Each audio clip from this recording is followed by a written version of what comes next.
Good evening, Yorktown, and welcome to the Town Board Work Session for April 13th, 2021. If everyone could please rise, and Councilman Diana will lead us in the Pledge of Allegiance. I pledge allegiance to the flag of the United States of America and to the republic for which it stands, one nation, under God, indivisible, with liberty and justice for all. Thank you. Thank you, Councilman Diana.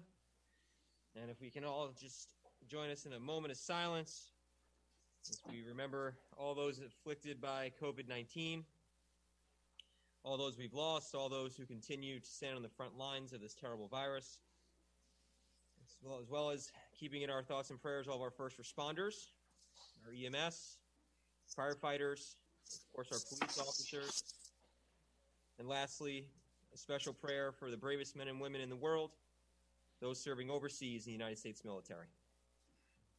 Amen.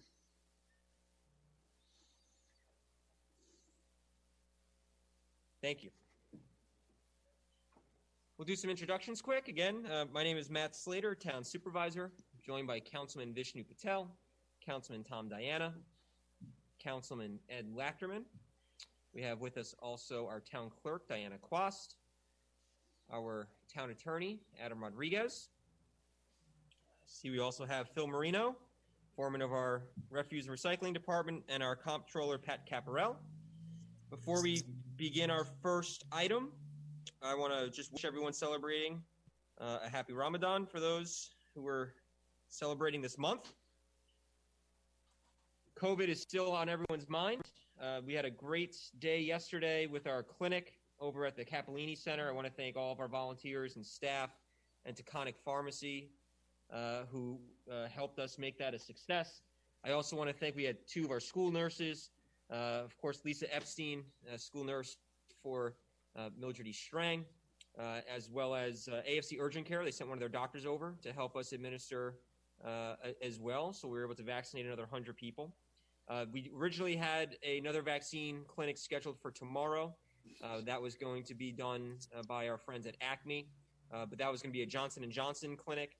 And with the FDA and with the State Department of Health issuing a pause on the Johnson & Johnson vaccine, tomorrow's clinic has been canceled. So if you did have an appointment, you should have received an email notification that tomorrow's clinic has been canceled. On Thursday, we will have another clinic over at the Albert A. Capellini Community and Cultural Center.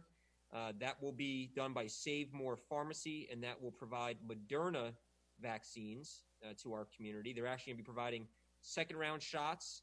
So if you were with us 28 days ago and you received your first shot, you come back same time that you received your first shot on Thursday, and then in the afternoon we'll do a second round of new shots. We have 100 shots available of Moderna. Best way to participate if you're looking for a vaccination is to go on to the town's website, yorktownny.org. You can click on the standby list link. You add your name and your information, and then our staff sends a link for you to schedule your time. It's a pretty seamless process, and again, I want to thank our entire staff, Jenna Belcastro and Kira Brunner, especially, who've done a great job setting these things up. Phil and our building maintenance staff have been fantastic, so thank you, Phil, and thank you to your crew as well. It's been a real team effort. As a reminder, Town Hall operations are continuing. We are back at full staff here at Town Hall, which is great. If you do need any of our assistance, you can make an appointment to come into Town Hall. You can do that by calling any of our departments. You can email our departments. You can call our departments, and they are working at full staff level and able to assist any of your needs. One of those departments is the tax department. So as a reminder, the tax deadline, and I know my comptroller is going to be appreciative of this, is coming up at the end of the month. There are several ways for those who are not paying through an escrow, through a mortgage, to pay. You can utilize the drop box. I've seen many residents utilizing the drop box right outside the front steps of Town Hall. You can mail it to Town Hall. You can also pay right online. You have multiple options, and if none of those work for you, please call the tax office, and our staff will assist you as well. And we'll be doing a video with our tax receiver, Barbara Korsak, in the coming days. Just, again, walk everyone through the different options on how to pay. Just two very brief remarks. As a reminder, it was great today to be up at Getty gas station on Councilman Diana. Route 6 and Barger Street. Barger Street up in Shrub Oak. Very happy to see that the dilapidated and abandoned building had been started to be torn down to be replaced with a new Cocoa Farms convenience store. Yep. And also, I was with our Highway Superintendent Paganelli over at Veterans Road, and they began paving Veterans Road today. And so we're very excited about that. Unfortunately, due to weather and COVID, it was about a 2-week delay, but they've done great work over there.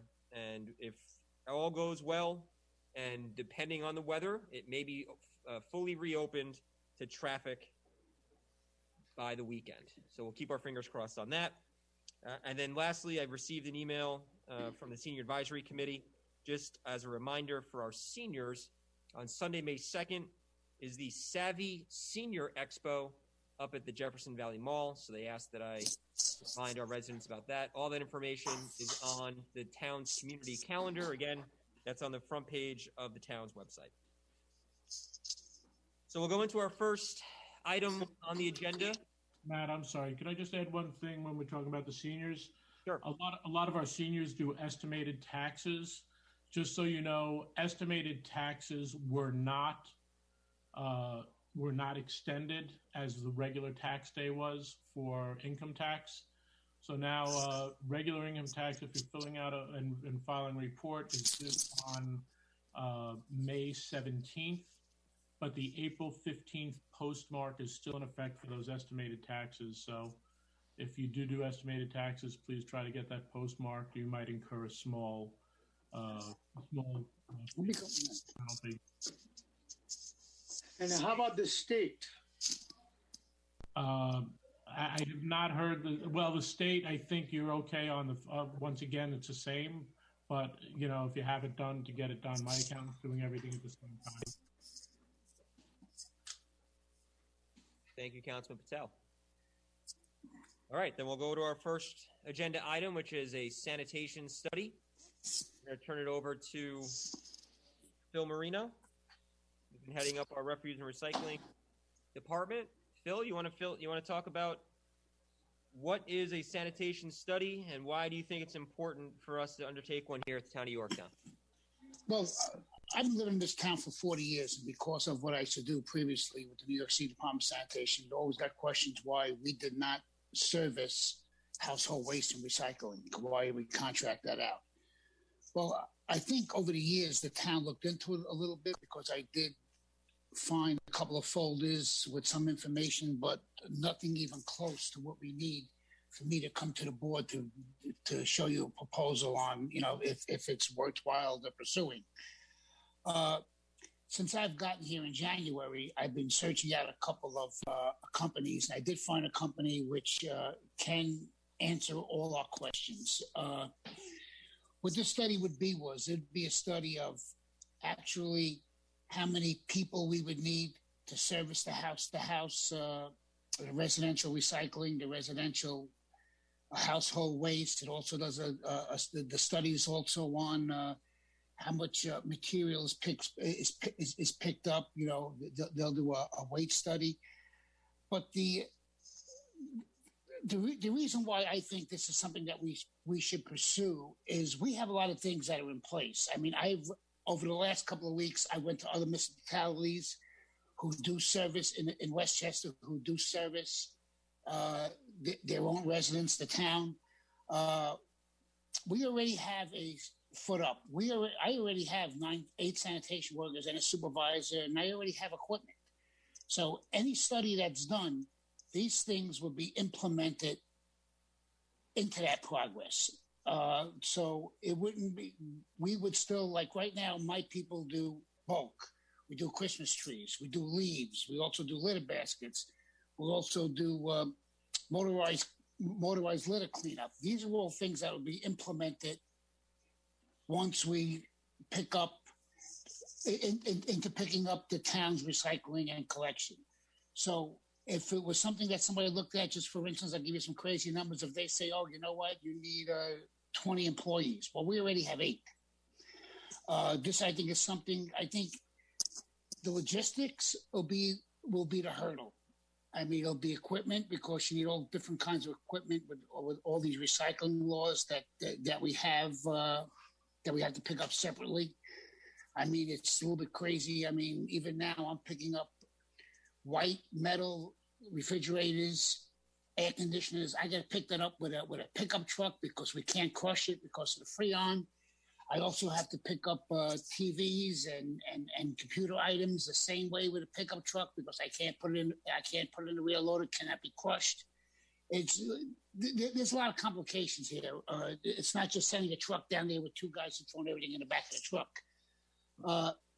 There's logistics that we'd have to look at. There would be facilities. I'm not talking about a building. You know, we already have some facilities where we are. I'm talking about, you know, maybe we would look at a office trailer, you know, where we can have a little office and also a little locker room. Yeah, there will be more equipment to buy, but initially there will be a price. But I think once we do the study, we can see what the price would be, and also how many years out before we capitalize on this. Before now, that they can look and say, you know what, 3 years from now, we actually would be spending less money than we're spending for doing it privately. So this is something I used to look at. I think everything falls into place right now. I mean, I think this is the perfect opportunity to do something like this. I mean, you hired me. I have my experience in operational services, which I think we can put to use. But I think this is something we should look at. And then as a town, see if it's worthwhile doing, because like I said, we live in this town 40 years and they're asking me, why don't we pick up our own trash? Where if we did, we'd have more control over it. Right. I know that we've had these conversations internally. I want to just bring in Pat Caparella, our comptroller. Pat, on the money side, from a budgetary standpoint. From a budgetary standpoint, we're never going to know unless we do a study exactly where we're going to need to be. So it's impossible to budget for anything like this right now without having all the numbers in place. And I don't think we'll be able to get that without having a study done. It's something we've discussed in the past numerous times, but we've never been able to move forward with it because we have no idea. So I think this is absolutely the first step. And we've got the funds in the R&R fund balance to cover the cost? Absolutely. Absolutely. To cover the cost of the study, sure. Right, to cover the cost of the study, to be clear. Absolutely. Mm-hmm. Just another thing I want to put out there, the town already pays for the offload dumping. We already pay that. So that's, you know, that's something that we get the bills for that and we pay the transfer stations. So that's something that will not change, and that will be easier to figure out. But if you want to know, I think this is the great opportunity for us to put it out. Let's see what the numbers are, and then we can make a conscious judgment on go forward, or, well, you know what, this is not going to work. Let's stay the way we are. But then we won't be asking ourselves the same questions over and over. Right. Councilman Patel, you had a question? So, you know, right now, we are, whatever we are, the way we are doing it, we will need more equipment. So that will replace from the contract, and maybe some people too. So this is the main thing. But see, I just want to talk to, you know, the board and the people about a change, because of this everything is delivered at home. The cardboards are a much bigger volume than our regular trash now, you know. So you need a different kind of equipment. So all these things we can look forward to, you know, manage it, and maybe we can save some money, you know. Yeah, there's all, which I have the experience with, there is all different kinds of equipment to pick up the different items, which we would use is to pick up the recycling, to pick up the cardboard and metal and glass, that would be done with one truck, and it's called a split hopper truck. That means the truck comes down the block. There are two hoppers. They put the paper on one side. They put the metal and glass on the other side. That's not a problem. Where we get more complicated, which is what we're doing already, is picking up the white metal, picking up the TVs. But, I have to send the guy out there with a pickup truck to pick this up. And that, that's just something I'm looking at. Either way, to do something a little bit differently. I don't like the way we handle that. I think there's a way we can do it a little more efficiently. But these are things that I'm trying to study right now. But that's besides the point. But like you said, there's got to be different trucks. Also, there's got to be what they call alley trucks, which the private parties use. An alley truck is a smaller truck to get into somebody's private roads, which are a problem, and some of these roads that you can't make U-turns in. Also, you're dealing with the condos, which is another issue. There are a lot of issues. Mm-hmm. Phil, I was just going to ask that. Are they going to be able to give special attention to the condos? Is that study going to tell us how we could better manage the condos if we were to take it ourselves? Yes, there's only one way. Yes, there's a way to better manage this. Yes. Matter of fact is I'm doing a study right now on the condos myself. I'm looking at something myself. Okay. Because it's an issue. There's issues in a lot of different ways. There's issues with the condo people itself, where they don't have people. Some of them don't have maintenance people to make sure everything's put out the right way. Because our company, if they come out, they can't pick up mixed material and put it in a truck. They'll get fined when they dump it. So it's a balance. It's also a balance with some of these condos that don't have it. They don't have enough space to put enough containers. Also, some of them maybe they may need a third service. But these are all things that are in our ballpark, because the way I'm looking at this, and I've been working really close with this company, I'm going to leave it the same, where we're only picking up recycling and household refuse on Monday, Tuesday, Thursdays, and Fridays, where I still have Wednesdays where I can maybe look to see if I can give somebody another service, or I'm going to need those days for picking up Christmas trees or picking up white. But, there's a lot of pieces to be put in place. And if we decided to go this way, I'm telling you that I could figure it out. It's, this is what I've been doing for my whole life. Okay. From a procurement standpoint, Pat and Adam, are we talking RFP? Are we talking bid? How would you like us to move that forward? I would think an RFP on this. Yeah. Okay.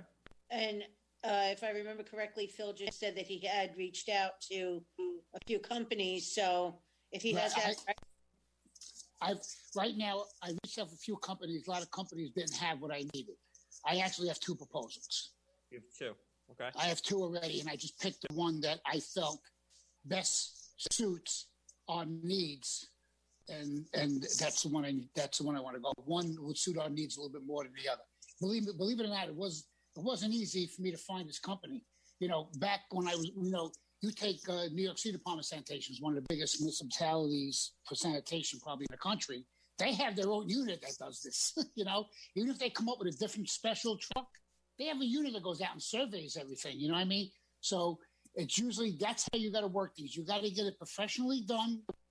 You can't just have somebody with a pencil and paper and say, we can do. No, right. You got to get it professionally looked at, because it's a lot of upfront money.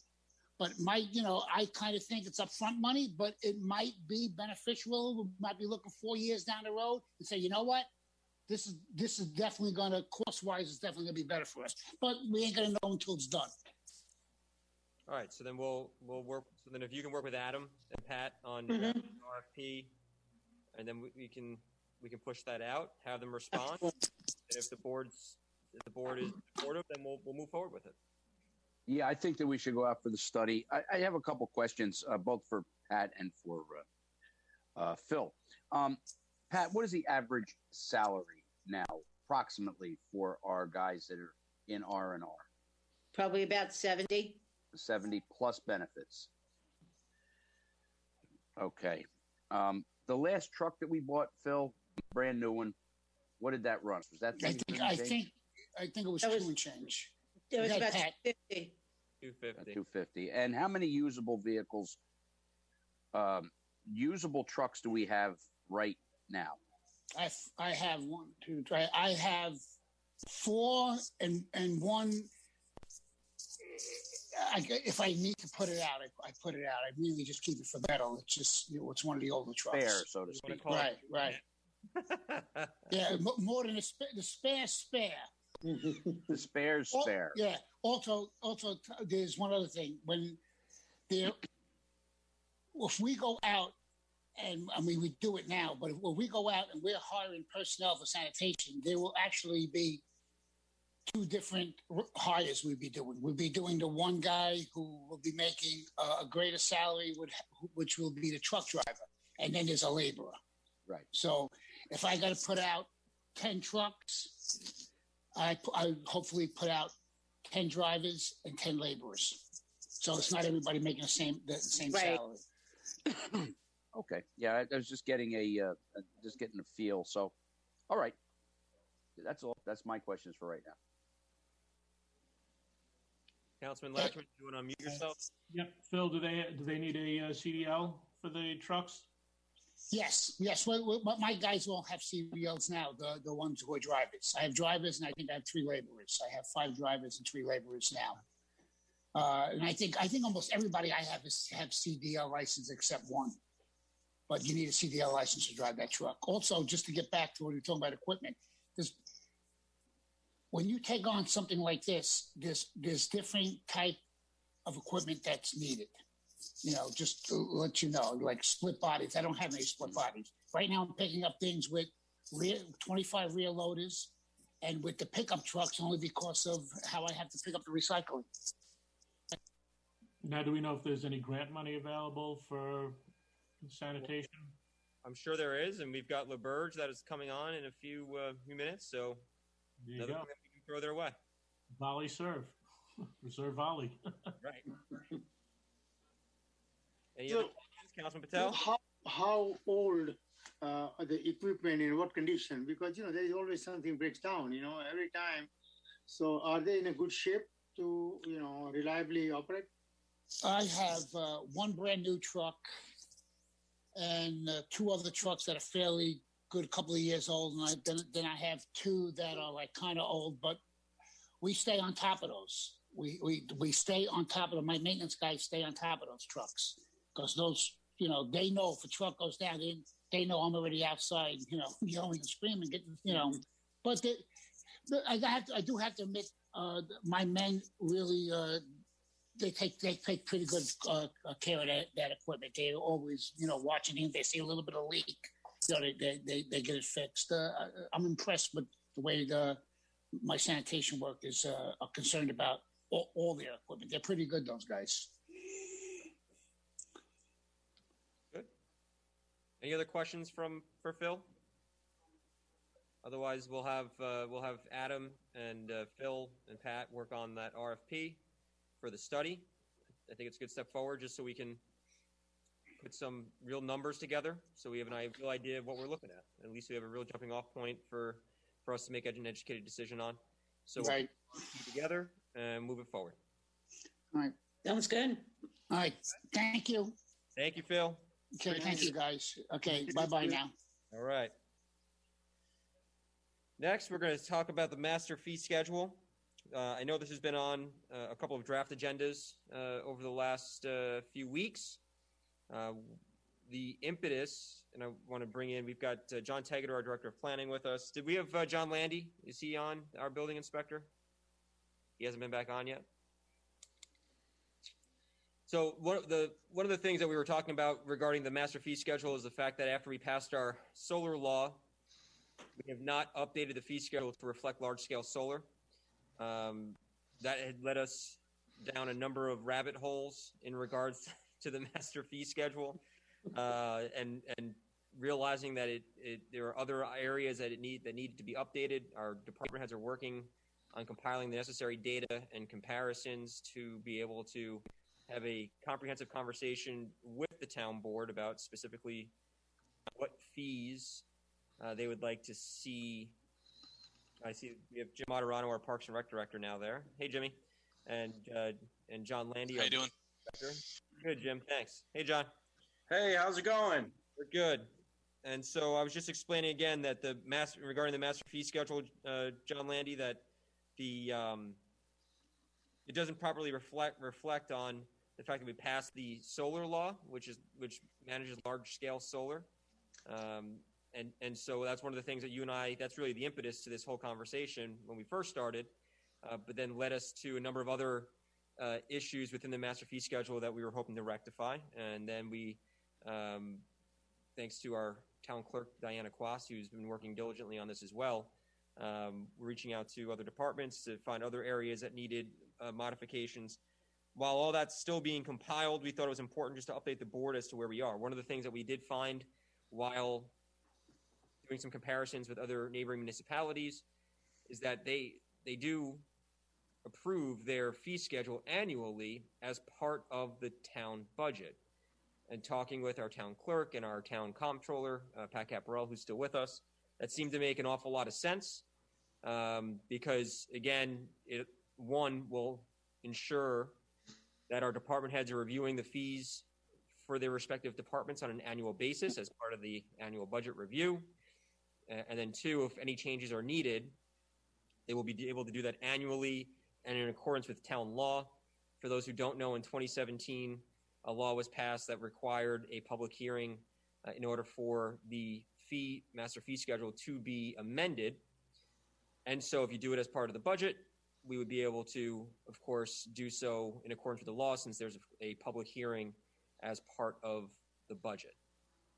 And so, John Landy, did you want to add anything regarding the master? Well,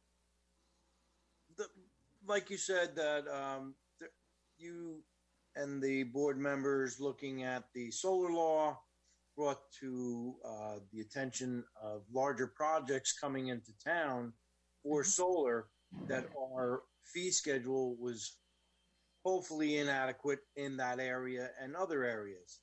And working with Diana Quast, we're trying to compile a better solar and more equitable solar fee schedule, along with all the rest of the fee schedule. So yeah, that is basically where I am with it, and Diana is helping me through that. Diana, anything that I missed in that explanation? No, I think that pretty much covered everything. I think it's a good idea to have department heads, check their fee schedule each year and be able to modify it if necessary. And Pat, any thoughts from your end and how that may or may not impact our annual budget? As far as compiling the budget, I don't think it's going to be a problem at all.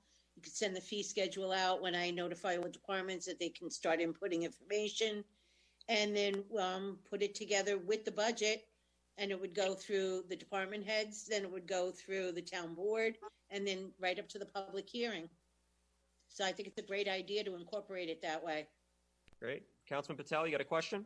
Yes, this is going to be completely new or small change because, more people will start to do something themselves to avoid the fees, and suppose you have some boiler or whatever, there will be a separate bill for the homeowners that this is the fees and this is the labor and cost to install the service we are requesting for the homeowners. There may be a big shock or who will be keeping track that which is really the fees, the service provider or a homeowner has to find out, because otherwise they'll charge only one bill, and then how do the homeowner know how much is the fees and how much is the labor they can negotiate? Basically, this is the master fee schedule. So all we will be doing is taking that fee schedule and attaching it basically as an appendix to the budget. So those fees are the fees of the town. They're the fees of every department. They don't change during the year unless the town board chooses to change them. Correct. And then but suppose I want to have a solar something or something.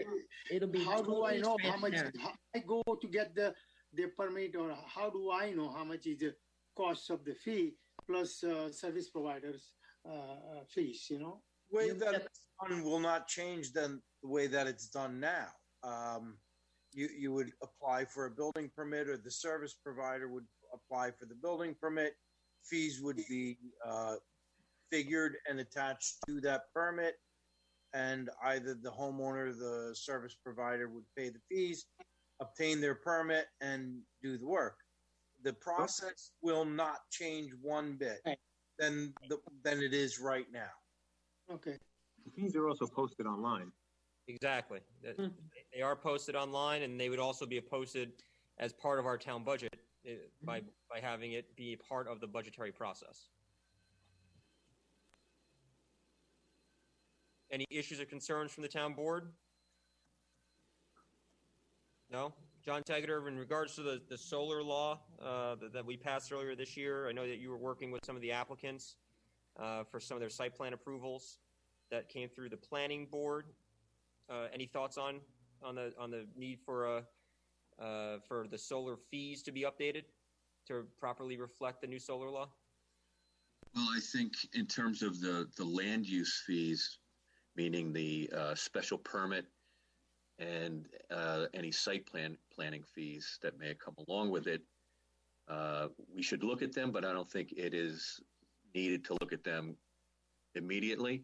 I think that we can go in what is being suggested here and look at them towards the end of the year to see if they need to be updated.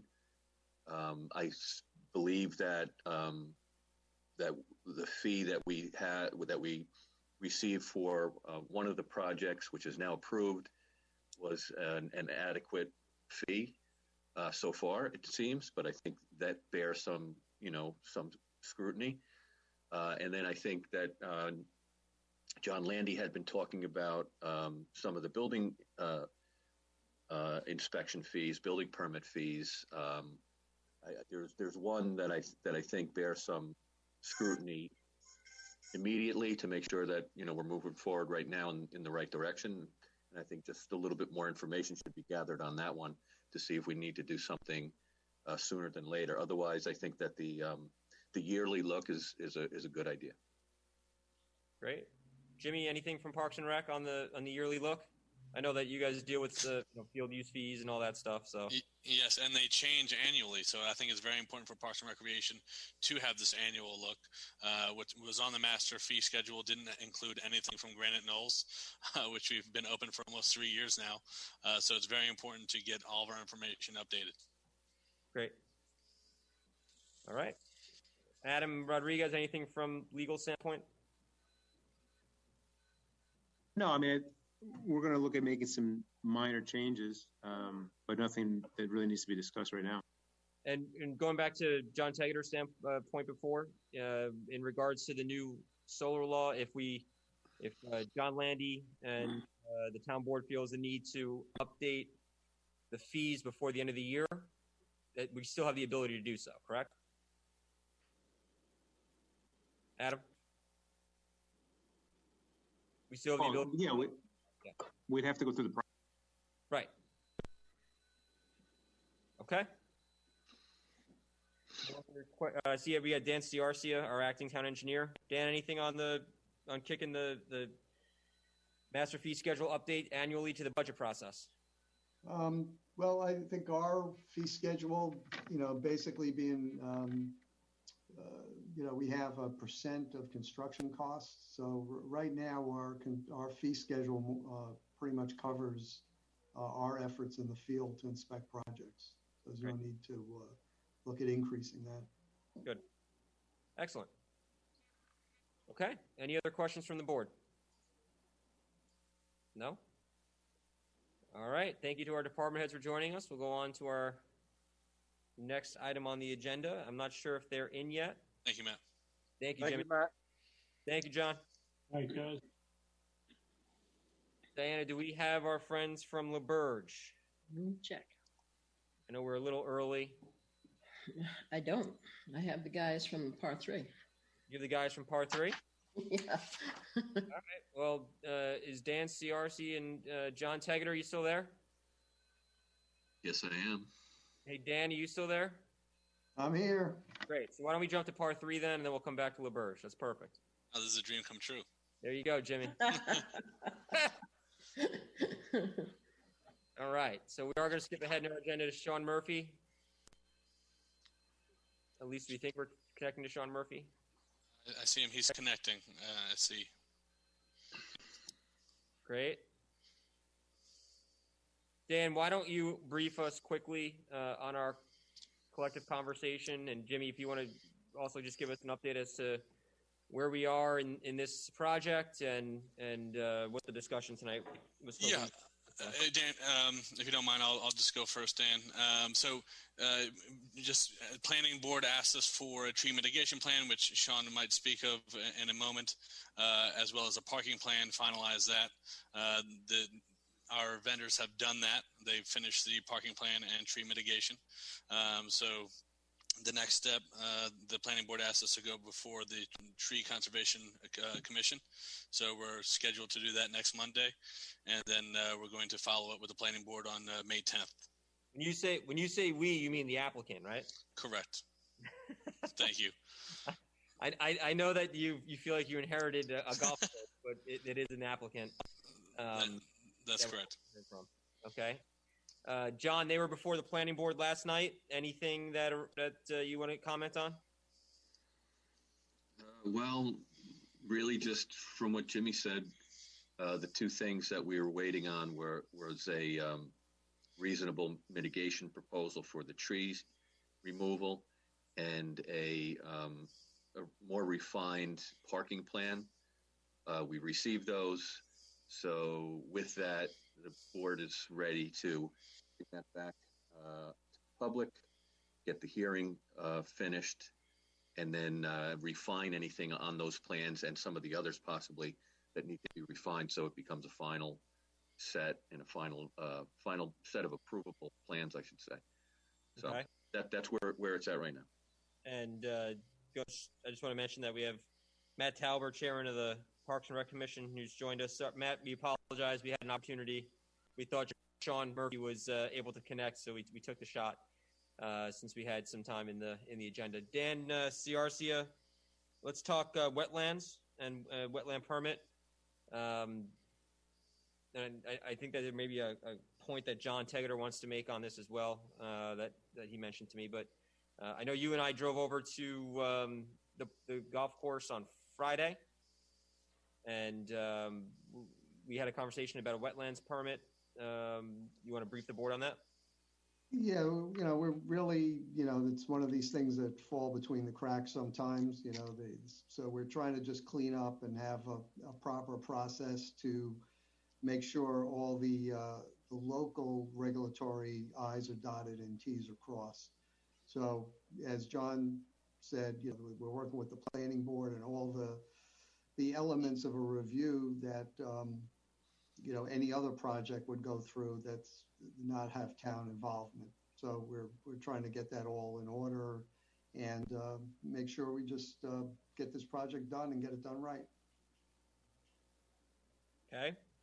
John, any issues from your standpoint? I know that we had, you and I had a very brief conversation regarding the permit being issued, the stormwater permit being issued, but I think it's wetlands. Okay. Well, the only thing I mentioned, and I'm not sure what you guys looked at, you've probably seen things that I haven't seen yet, possibly, but the typical procedure is when there is a larger umbrella approval in front of whatever particular board, any of the sub permits or descending permits from that usually are approved by that board. So for instance, when the planning board does a subdivision, it will approve whatever necessary stormwater and wetland permits are required. So, that's the typical. This particular application is not the most typical of them. So, I'm putting it out there as a talking point to discuss amongst us and decide the best path to take. That's all my really discussion was about. Danny, what are your thoughts on that? Yeah, I mean, the site plan sort of falls in front of the planning board. So to John's point, it seems like that's the proper venue for issuing the permit. Okay. Any issues or questions from the town board on that point? No. Okay. See, we have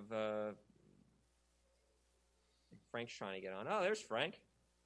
Hey, Frank. Frank, can you hear us? Frank, you there? Frank? Hey, Frank? Nope. Lost Frank. Bye, Frank. Based on last night's meeting, that's a reprise of Frank's appearance at the planning board meeting last night. Frank, can you hear us? Frank?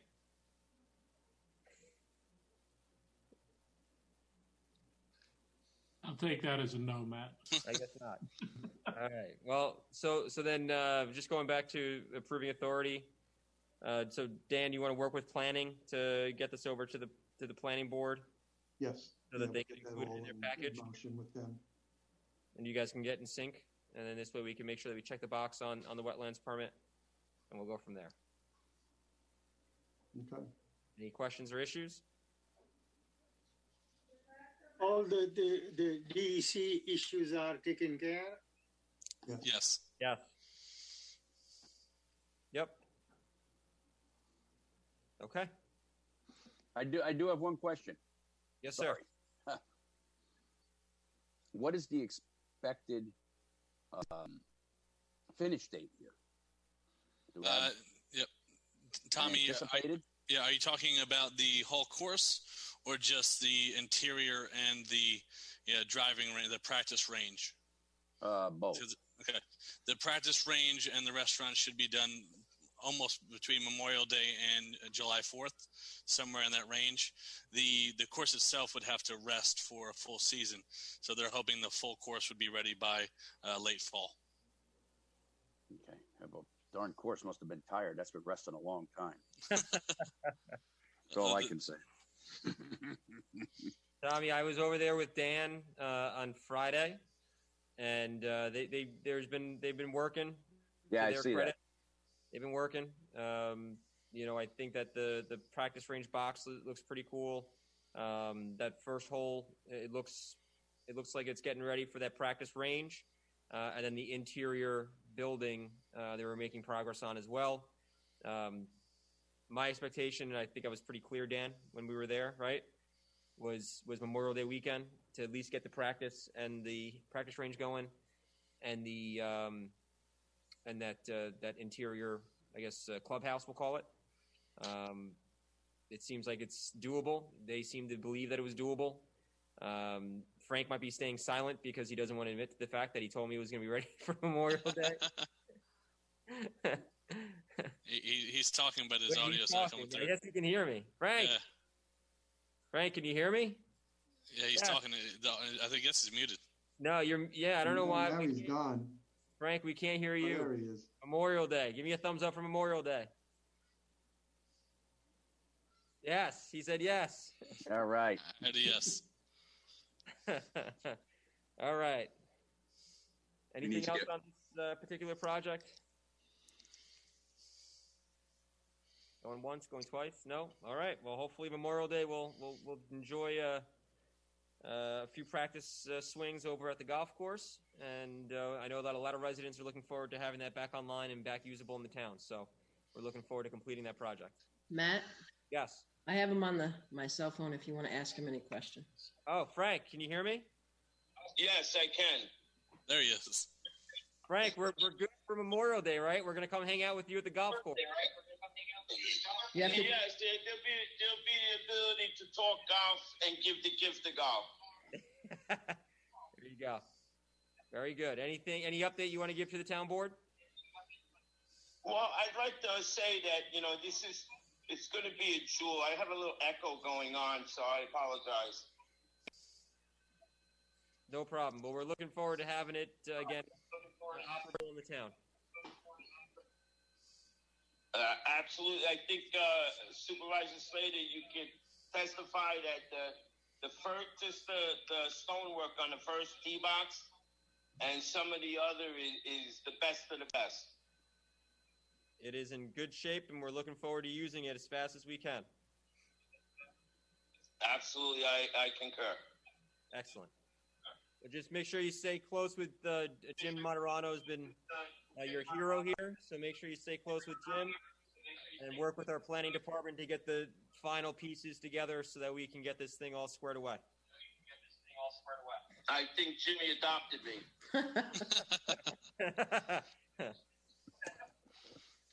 All right, very good. All right, Frank, thank you. Thank you. Everyone be well. Thank you. Bye-bye. Have a good night. Okay. So we'll go, thank you again to Jimmy for leading the charge on this, and to John Tegeter and Dan CRC. So we'll definitely have to thank John and Dan here. Great. Absolutely. And we'll get the wetlands permit taken care of through the planning department and through the planning board process. That's fantastic. Thank you, Matt. All right, Jim. Good night. You too. All right. So can we see? I know we're moving at warp speed, which people aren't used to with us. Are we going to see if we have LaBerge or still not there? They're not on yet. I only have Bill Kellner. Okay. Why don't we? We don't have Kenny Rundle either, huh? No, I can call him if you like. Well, if we have Bill on, let's let Bill come on. I know we're moving around. I apologize. Yeah, Bill's not usually long-winded, you know. He's usually real good. See what happens when I get ahead of schedule? I jam everybody up. You screw everything up. No kidding. All right, we'll see if Bill's there. Bill?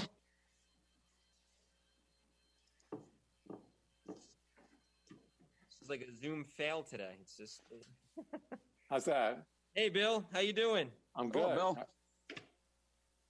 How are you? You're a little ahead on schedule, so we appreciate you jumping on here for us. Oh, okay. I don't know if my other guys are... Larry Klein and I Tom. was hoping my other guys would be there, but... Well, Bill, if you'd like to wait, we can wait for them to come on. That's not a problem. You know what? Can I just try to reach out to them by text, and I'll see if I can get them? Sure. Thank you. I'll come right back on then. Okay. I have Scott that just came on from the Birds, I guess. We have Scott, and I know we were waiting for Ben Seiden. Got him too. He just came on. All right. So why don't we, Bill? We're gonna put you back in the on deck circle, and let's go over to the LaBerge group. Yeah. Got it. Okay. Thanks, Bill. Thank you. It's like Grand Central over here today, right, Diana? Mm-hmm. Like a Kennedy Airport, everybody's landing. All right, we got Scott Siegel from the LaBerge group. Hey, Scott. And we've got Ben Seiden joining us, also from the LaBerge group.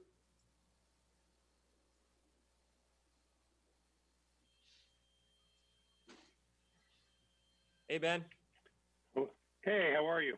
We're ahead of schedule. I apologize. Well, what's funny was I told Scott to relax for 10 or 15 minutes just because I figured you'd have the full schedule ahead of you. Yeah, no, we're cutting through pretty good. Well, that's okay. I just got back from my other meeting. Scott, there you go. I was in another meeting in my office a whole 2 miles away. Yeah, perfect. So great. We appreciate thank you joining having us. Yeah, absolutely. Scott's been doing a great job. I know that we've been working on 2 grants, but I think it's an important conversation for us to have because as Scott educated me and Ben, so did you, but there are more than a few, hopefully, funding apparatuses that have been funded either on the state or federal level. And so we just wanted to bring you back and just have a conversation about fully utilizing your services to make sure that the town is in good position to capitalize on any opportunities that may be out there. Oh, great. Well, thank you for having us. The last time we spoke as a group about grants was just before COVID hit. And at that time, we had discussed what we provide as a service for grant surveillance and management, development and research, and then the grants itself. And we gave you a little proposal about that. And then COVID hit, and all the grants in the state basically were on hold. Right. And then they started trickling out fast and furious.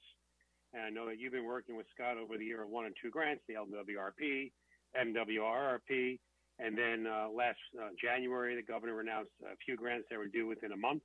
And now all of a sudden, everything's coming out. Yeah. So let's talk about what's coming out. And then we'll talk about the matrix that Scott worked with you on, and about those opportunities.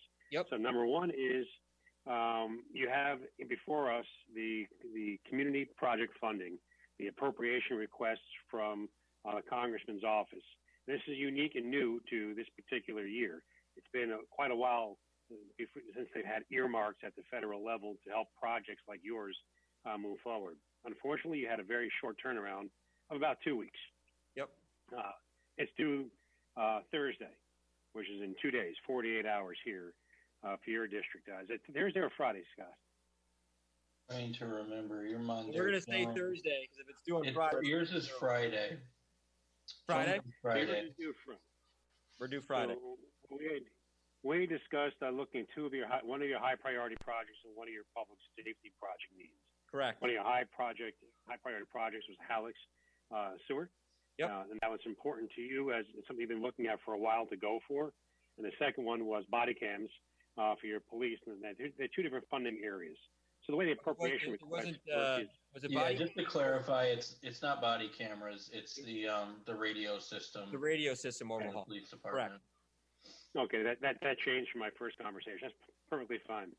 But what happens is that with the appropriations, there's a number of different programs in the federal level that you can attach earmarks for district projects. And these are two different programs that you can attach it to.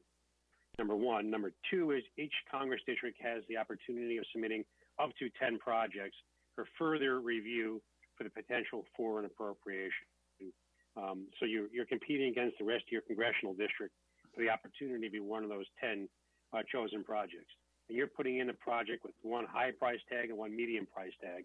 That kind of covers you both. So that's good. One thing that I want you guys to consider doing tonight, and I know this is short notice, I just did this in another community, so it's important if you can. One of the things you're looking for is supporting documentation and backup. And Scott will work with your planning staff and engineering staff tomorrow to get any kind of backup documentation for newspaper articles or support. There's a lot. But you have the opportunity, since you're at the board meeting tonight, to pass a resolution. It's as simply as whereas, and Adam's on the phone, so you can probably spit out one paragraph. Basically, it's saying that the town board supports the submission of an application for a community project funding request to the Congressman's office and for the purposes of Halleck or the public safety issue. And just have one resolution the town board supports. So it shows your town is behind this project. Yep. That's one thing you guys can do tonight. Tomorrow, Scott will send out to you guys sample support letters if he hasn't done so already, trying to get your assembly member, your senator, your county legislators, and anybody that you can that's affected by these projects. Obviously, the police department for the police radios and public safety, and anybody in Halleck's area that you can get a letter of support for will support your application. Put that forth. That in. That's just two things. And then the other part you want to talk about is the CFA, and then Scott will talk about the matrix. The budget that was just passed a few days ago does include $750 million for the REDC, the Regional Economic Development Council, consolidated funding application round. So the normal grants that were going to come out last year are now coming out. For the last 10 years, it's been May 1st. I'm thinking from our preliminary conversations that it may be delayed a few weeks, because everything is delayed. So just because it's delayed a few weeks does not necessarily mean it'll be due any later. Right. So the applications that came out in January and February had 6 to 8 weeks turnaround time, when normally you have 3 months. So I'm telling all of our clients and anyone who listens to a presentation that we give, be ready, be nimble, and be aggressive, because you have to be in it to win it. There are fewer applications in January and February than ever before. So you're gearing up. You've been gearing up for a while for some of these projects, but the LWRPs you're working on with Scott will be available. And then you'll have green infrastructure grants, water quality improvement grants will be available. Empire State Development grants for economic development will be available. Those are all things that will be coming out with the CFA shortly. With that, I'll ask Scott to talk about the matrix and the needs assessment you guys completed before COVID and what you may potentially want to look at. Scott, before you just jump into that, I know Councilman Patel's got a question. Okay, is this in federal budget of 2021 or 2022? Two. Okay, all right. And will there be any matching money, or this is all cover the cost of, what we plan to do? Oh no, there's nothing that's a free giveaway anymore. So this is a 20% mouse- match, correct, Scott? So it's like a mousetrap has a free cheese over attached a little bit, right? Okay. That's all. Thank you. Scott, what is it, 20% match? For the STAG program, yes. STAGs, by that I mean the State and Tribal Assistance Program, which is through the Department of Interior, which is through this CFP process. It's one of the larger pots of funding that they're using for water and wastewater in this particular round. There's 20% match on that, which we shouldn't have. I know, Matt, you and I discussed this multiple times over the last several weeks, so I don't think we'll have any problem showing the commitment on the town's end to meet that requirement. Right, for Hallett's. I don't want to, leave out the Greenway grant either. We did get clarification from the Greenway that Yorktown is in fact eligible for a compact grant up to $15,000. And I think at some point, Dave Gilmore will be circling back around with you and your team to talk about how to link that into the LWRP project and leverage that and keep that moving at a good pace. Good. In terms of the CFA, earlier today. Oh, thank you. In terms of the CFA, so as you all probably remember, back almost a year ago now, we came in, we did the assessment, the grant matrix for you. In fact, you guys were the first, I think, that I did a video call with. It was right after COVID hit. Everybody ended up working from home, and I kind of got used to the whole Zoom meeting thing with all your department heads in that. So thank you. I learned something new. At any rate, so the matrix, I hope you all still have this. If not, I can certainly send everyone a copy again tomorrow. I don't really want to necessarily go through the whole thing, but really what this was intended for is for you as a group, as a team, as a community to kind of look through and see, all right, where are we at with the projects that are on here? Where do we want to move forward? What are we prepared to move forward on?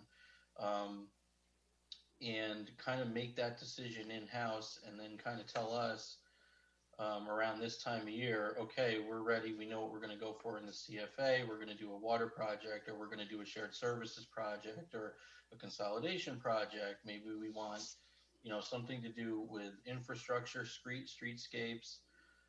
Maybe our parks need some work and we're ready to move on that. And so, that's what this was intended to do. Now I can go through this. I highlighted earlier today, which I may actually back away from in all honesty, is some of the water projects, mostly because I know the planning team and Matt, we've been talking a lot about like Halleck's Mill, and a lot of these, water main reline projects have been top priority lately. So that's initially where my thoughts went when I was looking over this again earlier. There is one project on here that may still be some low-hanging fruit, maybe. This is the wastewater treatment plant switchgear upgrade. Yep.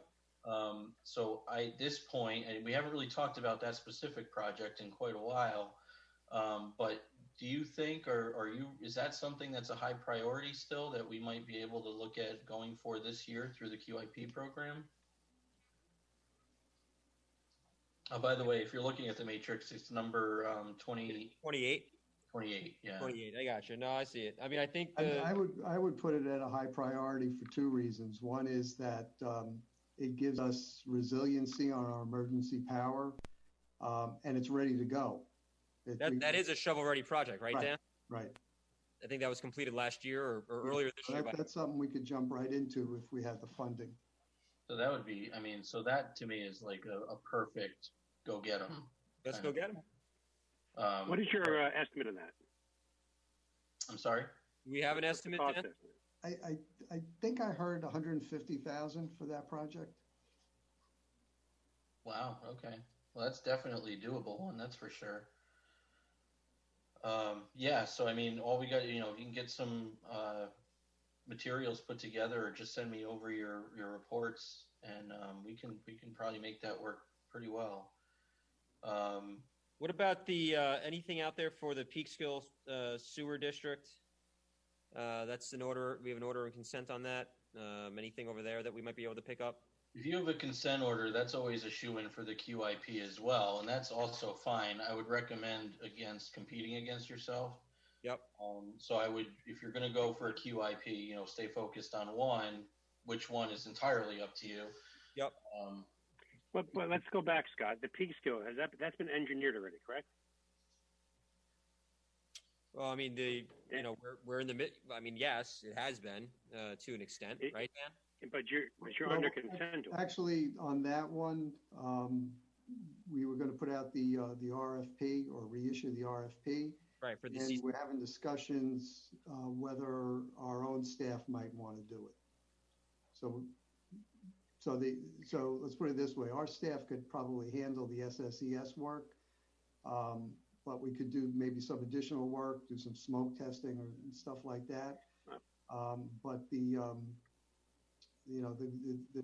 other the switchgear thing is ready to go, so that may be a better fit. We could really hit the ground running with that project.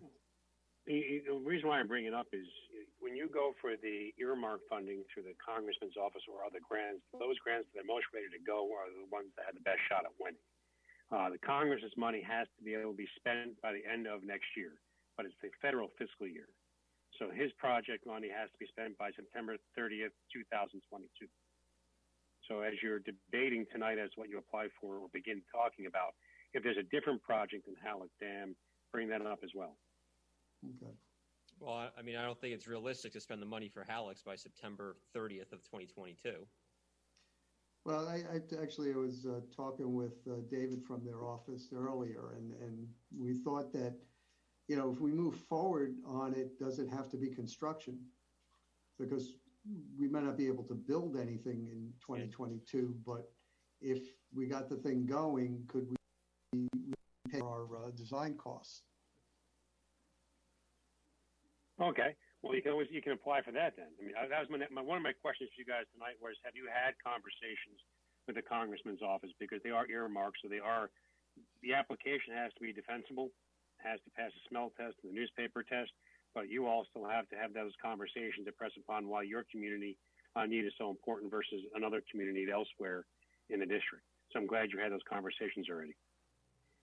Yeah, you can apply just for planning, engineering, and design and have all that money done by next year. Right. So we should do that for the Halleck's Mill sewer extension, because that was an extra, I think, close to $1 million in engineering costs that we were going to skim off the top of the $10 million. Right. Once that gets IMA's approved by the county. So I still think the Halleck's Mill sewer extension is the ask for the federal money. Okay. Especially for the engineering. I think it'd be perfect. Well, looking forward, we should probably get that listed on, the IUP as well, the EFC IUP, so that, we're ready to go for when the New York water money becomes available too. Yep. Correct. And that's something I think, Dan, and your staff can do ASAP is, if you haven't done that already, look at all your water and wastewater projects on your list.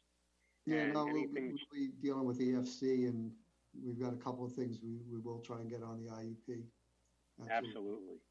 And remember, when you apply for New York Water, that automatically will put you on the IUP. But if you're on there earlier, you can open up the long-term financing and see where you are on that list.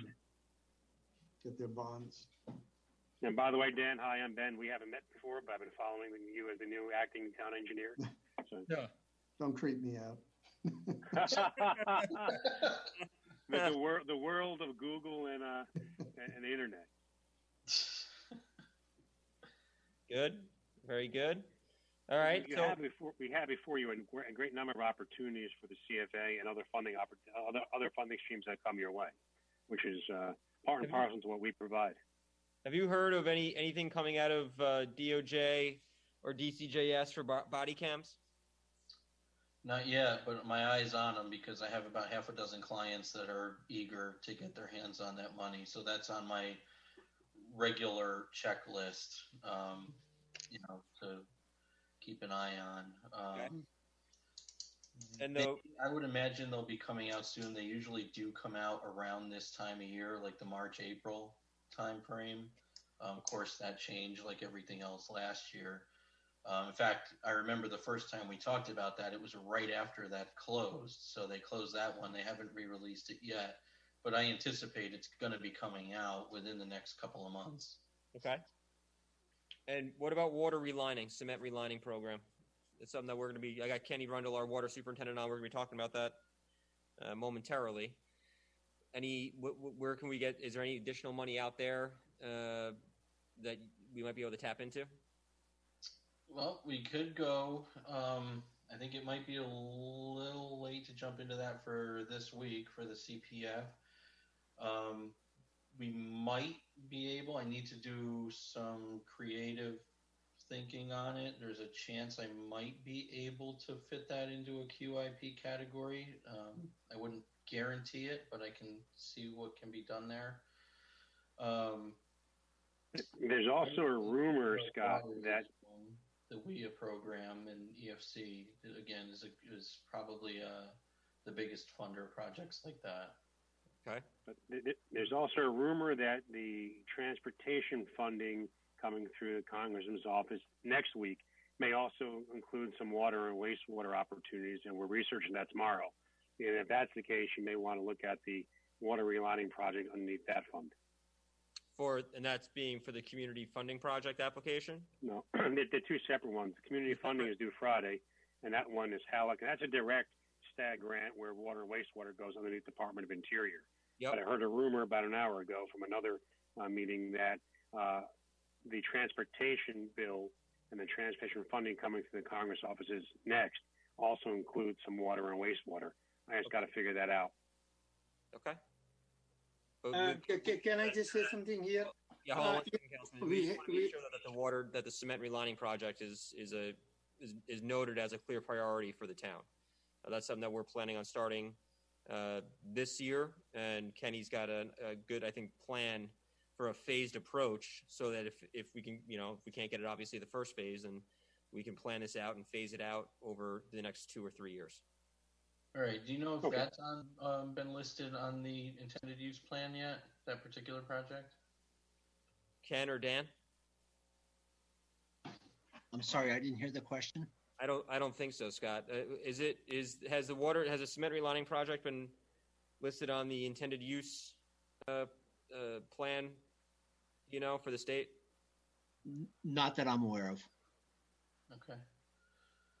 All right. Well, I mean, that's something else you'll want to, any of these infrastructure, particularly water infrastructure projects of that caliber, you're always going to want to make sure that, and we can do that for you as well.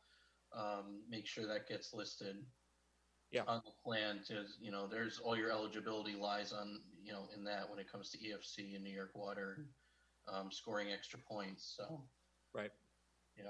Councilman Patel, you had a question? Okay, we have discussed quite a few very important projects, water and sewer and like that. Realistically, how many we can win? Because there are so many other customers, they want that money, that federal grant money too, state and federal. 2 or 3, if we get the something about the sewer, cement lining, this will be really very big success for our town, I usually go with best case scenario. If you're able to win 2 separate grants for your community through the CFA process in 1 year, you've done really, really, really, really well. I've had people submit 3, get 1. That's usually the standard. I won't say it happens often. There's been a few cases where I've had the same community win 2 different grants through the CFA, and that's considered an enormous win in 1 year. Once in a while, we had a client that won 2 grants for the same project, and the state didn't realize it, and then they had to make it a bigger project. It's a high-class problem. So the other thing I wanted to say before this section, this portion of the meeting ended, is that, you choose a project. I just want to remind you that you're already have an LWRP ready to go, and that's through the CFA as well. So technically, you already have one queued up, ready to go. We have one, but I think we should shoot for those two others, right? Yes. Yeah. Thank you. I would, because you have good projects. You haven't been winning in the past. You're essentially a new customer to the state. You have a good story to tell. You were hugely negatively impacted by COVID. You have these water and wastewater needs that even though you have an income that is higher than the rest of the state, still cannot support the cost of these projects. Right. So you have a good story to share. On the federal level, you're eligible for one out of transportation and one out of the other appropriation. Realistically, you'll probably get one or the other if you get funded. But they have it all depends on who's putting in the applications, not as who's writing them, but which communities are putting them in, and how many other communities are in competition, what those costs are, what those projects are. You know, what's important to you in water and wastewater may be your highest priority.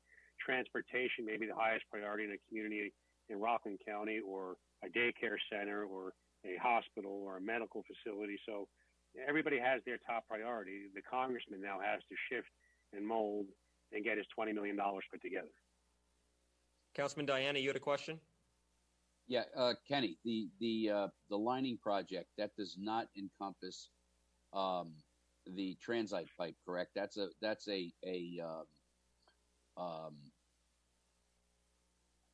thing that the health department has had you schedule for the next 5 years, replacing of X number of feet of the transite, if I'm not mistaken, right? Right. That's not part of the transite. The relining is not part of the transite. There's no regulations currently to remove the transite pipes from our systems.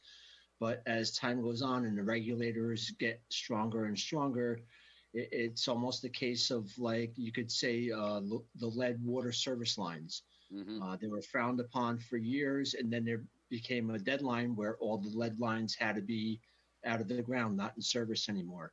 The feeling in the industry is that the transite is going to be the next lead pipe. So it would be great if we had a program to replace X amount of feet, or, you know, if we had the funds to do so.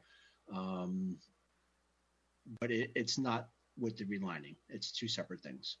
Is any of that grant money available for that type of, I'm asking the LaBerge folks, available for that type of project? Or does it fall under that same category? I mean, I'm inclined to say it falls under the same category as the other similar project. Are we talking about the reline still? Or the cement relining. One. And then transite's a separate operation. Separate operation. But there's still, I think, water system improvements and enhancements. There's still improvements and enhancements, but let us get a little more information on the two separate projects, and we can circle back and see what the best fit is. Yeah, okay. I mean, but I think right now, the town has a commitment and a plan for the cement relining. Right. With those applications, obviously, they'd like to see some town commitment and a plan. You know, we're going to be initiating that hopefully in the not too distant future. So I think that's only going to enhance our application, correct? Rather than identifying an issue but not having a plan to actually tackle said issue, let alone dedicated funds. So having the plan is going to support the application so much more. But don't go too far as to start constructing it without their money, because the bought for without question can't be answered very well if you're already doing the project. Right. Right. So then, I know that. I'm sorry, Kenny. Real quick, I know that we've already contracted with you for the LWRP and the MWRR. Obviously, with more funds that are becoming available and more grant opportunities coming, having the services of LaBerge from a surveillance standpoint and a grant development standpoint on a broader basis, I think would be very beneficial for us at this point in time. Ben, so what's the next step for the town that the town board needs to take in order to accomplish that? Well, since we gave you the proposal last year, it's still valid. We'll honor our proposal from last year. It's up to your attorney to make sure that you have already done your due diligence last year on the other firms. And if you're so inclined to hire us, we can give you the addendum to our base contract for the year. Adam? Yes. Man, a few words. Pat? Comptroller?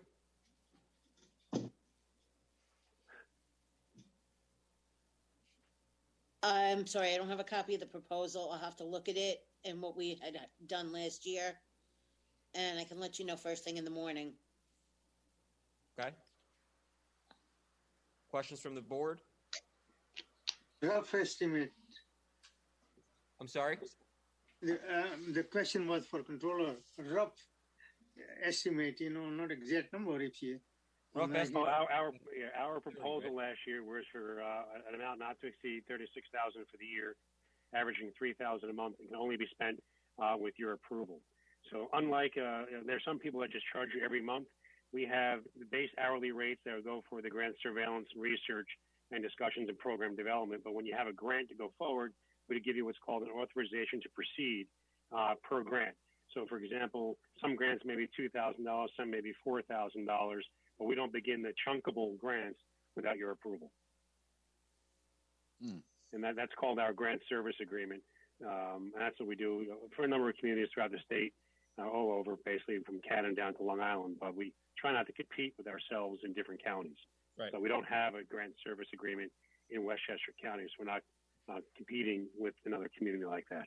And for the CFA or for the federal grants, how would that work then for the grant service agreement? So they'd all be covered. So, for example, I gave you an addendum to our base level contract that covered the community project funding. If we had the base contract for grant services, it wouldn't be an addendum; it would be an authorization to proceed. And we'd say, here's the grant, here's what you're eligible for, here's the project, here's everything we're going to do, and here's our cost estimate for you. And if you approve it, then we go forward on the application. But we don't go forward on the application until you approve it. Right. And as a reminder, we did provide, Adam, correct me if I'm wrong, but we had 3 quotes that we were able to obtain last year. Mm-hmm. Right, Pat? Yes, I can't unmute. I apologize. The space bar wasn't working. Gotcha. So we did have 3 quotes that we obtained last year. Yes. Okay. So we are compliant in our procurement policy. Yep. Yep. The 2 people I like to get nods from are nodding, so that's good. Well, because attorneys don't charge for a nod. They charge Right, for the I word know. yes. He charges for the word, which is why it's very limited. Also, why I never became an attorney. It's better than 0.6 minutes. So, any other questions from the town board? I mean, I think that the grant service agreement makes a lot of sense at this point, just because, again, money's flowing.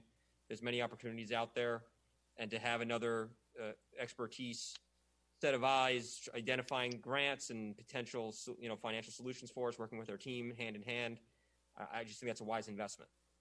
We thought it was a good idea when there wasn't as much money out there to have a share of. So it certainly makes a heck of a lot more sense now with a bigger pot with possibilities. So. Yeah, I think we go back with what exactly we had thought originally, and like Ed just said, we got a bigger pot to dip into. Councilman Patel, any thoughts? We should have done a long time ago, but better late than never. All right.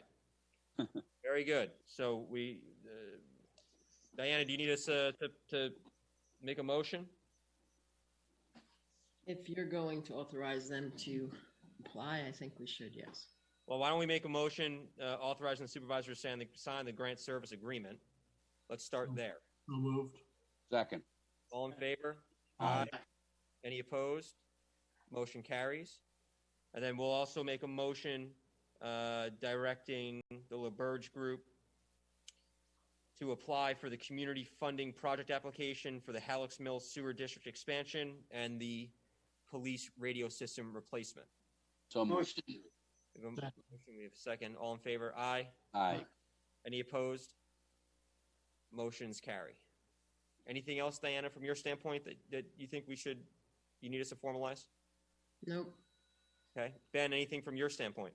Yeah, Scott, who should Scott work with tomorrow for those letters of support? Should he work through Jenna, work through Dan, or who should be the point of contact for tomorrow to get those letters back and forth? Just deal directly with me tomorrow on those because we got to move them. So let's just work hand in hand on that, and I'll devote my day tomorrow to make sure that we get you what you need, and we'll have a lot of fun. Okay. I'll try to get. What do we decide on Halleck's Mill? Are we talking about the switchgear or the sewer project? So Halleck's, Dan, for the community funding project, we're talking about the expansion for the engineering. Okay. For the CFA though, the switchgear will go after through the CFA, right, Scott? If that's how we are so instructed, then yeah. Yep. I mean, I don't necessarily need a final answer on what CFAs you want to go for right now tonight. Right. If you guys want to kick it around for, a little bit, a week or two even, figure out what's in your best interest, or if you want to continue the conversation with me, we can do that. Right. If you know you're going to want to do the switchgear, let me know. But the switchgear is ready to go. I mean, I think that sounds like as I've been sitting here, I'm thinking it's like, boy, the switchgear seems like incredible low-hanging fruit and real shot at winning. Especially considering it's like ready to go.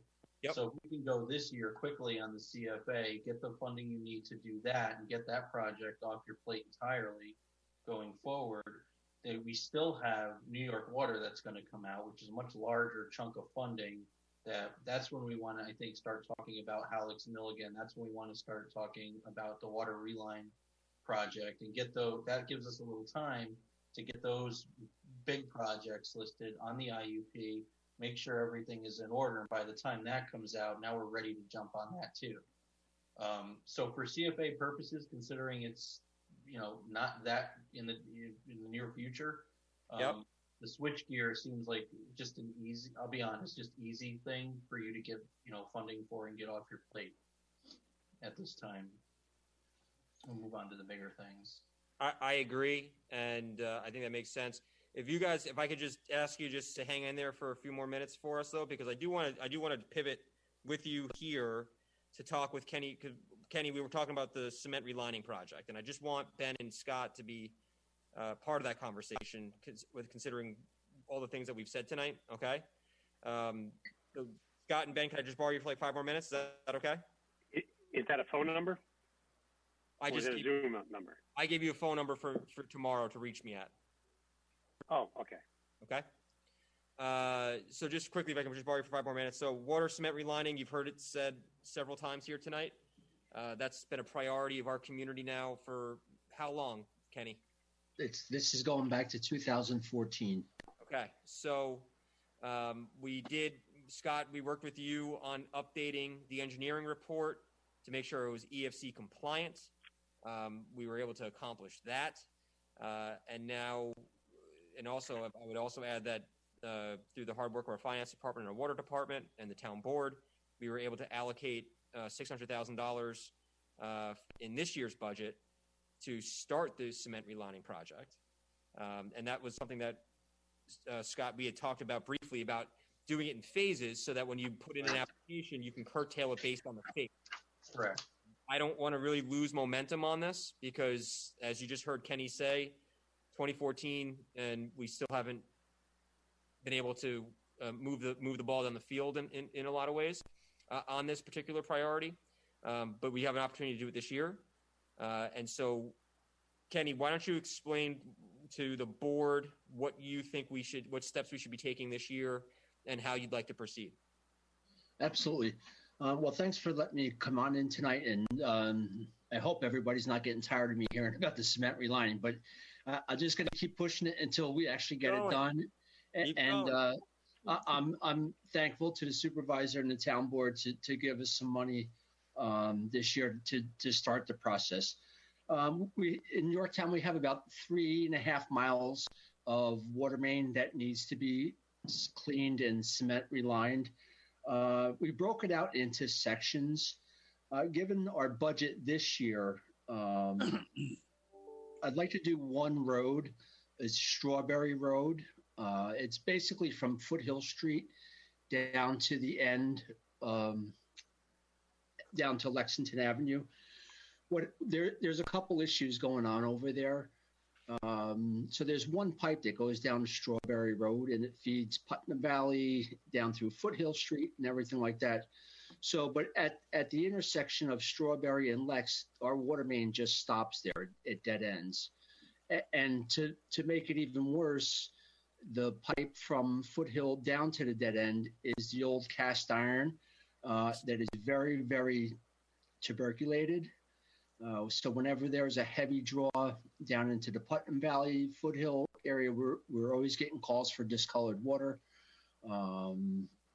So I think that road right now is a priority given our budget. So what I'd like to do is, as the supervisor had mentioned, the town board and the supervisor have allocated $600,000 for cement relining for this year. Excuse me. So Strawberry Road is going to be, it's estimated to come in at $220,000. There's going to be some engineering fees, probably for about, I think it was $30,000, but I want to get into that a little bit in a little bit. So what I'd like to do is I'd like to be able to reline the Strawberry Road.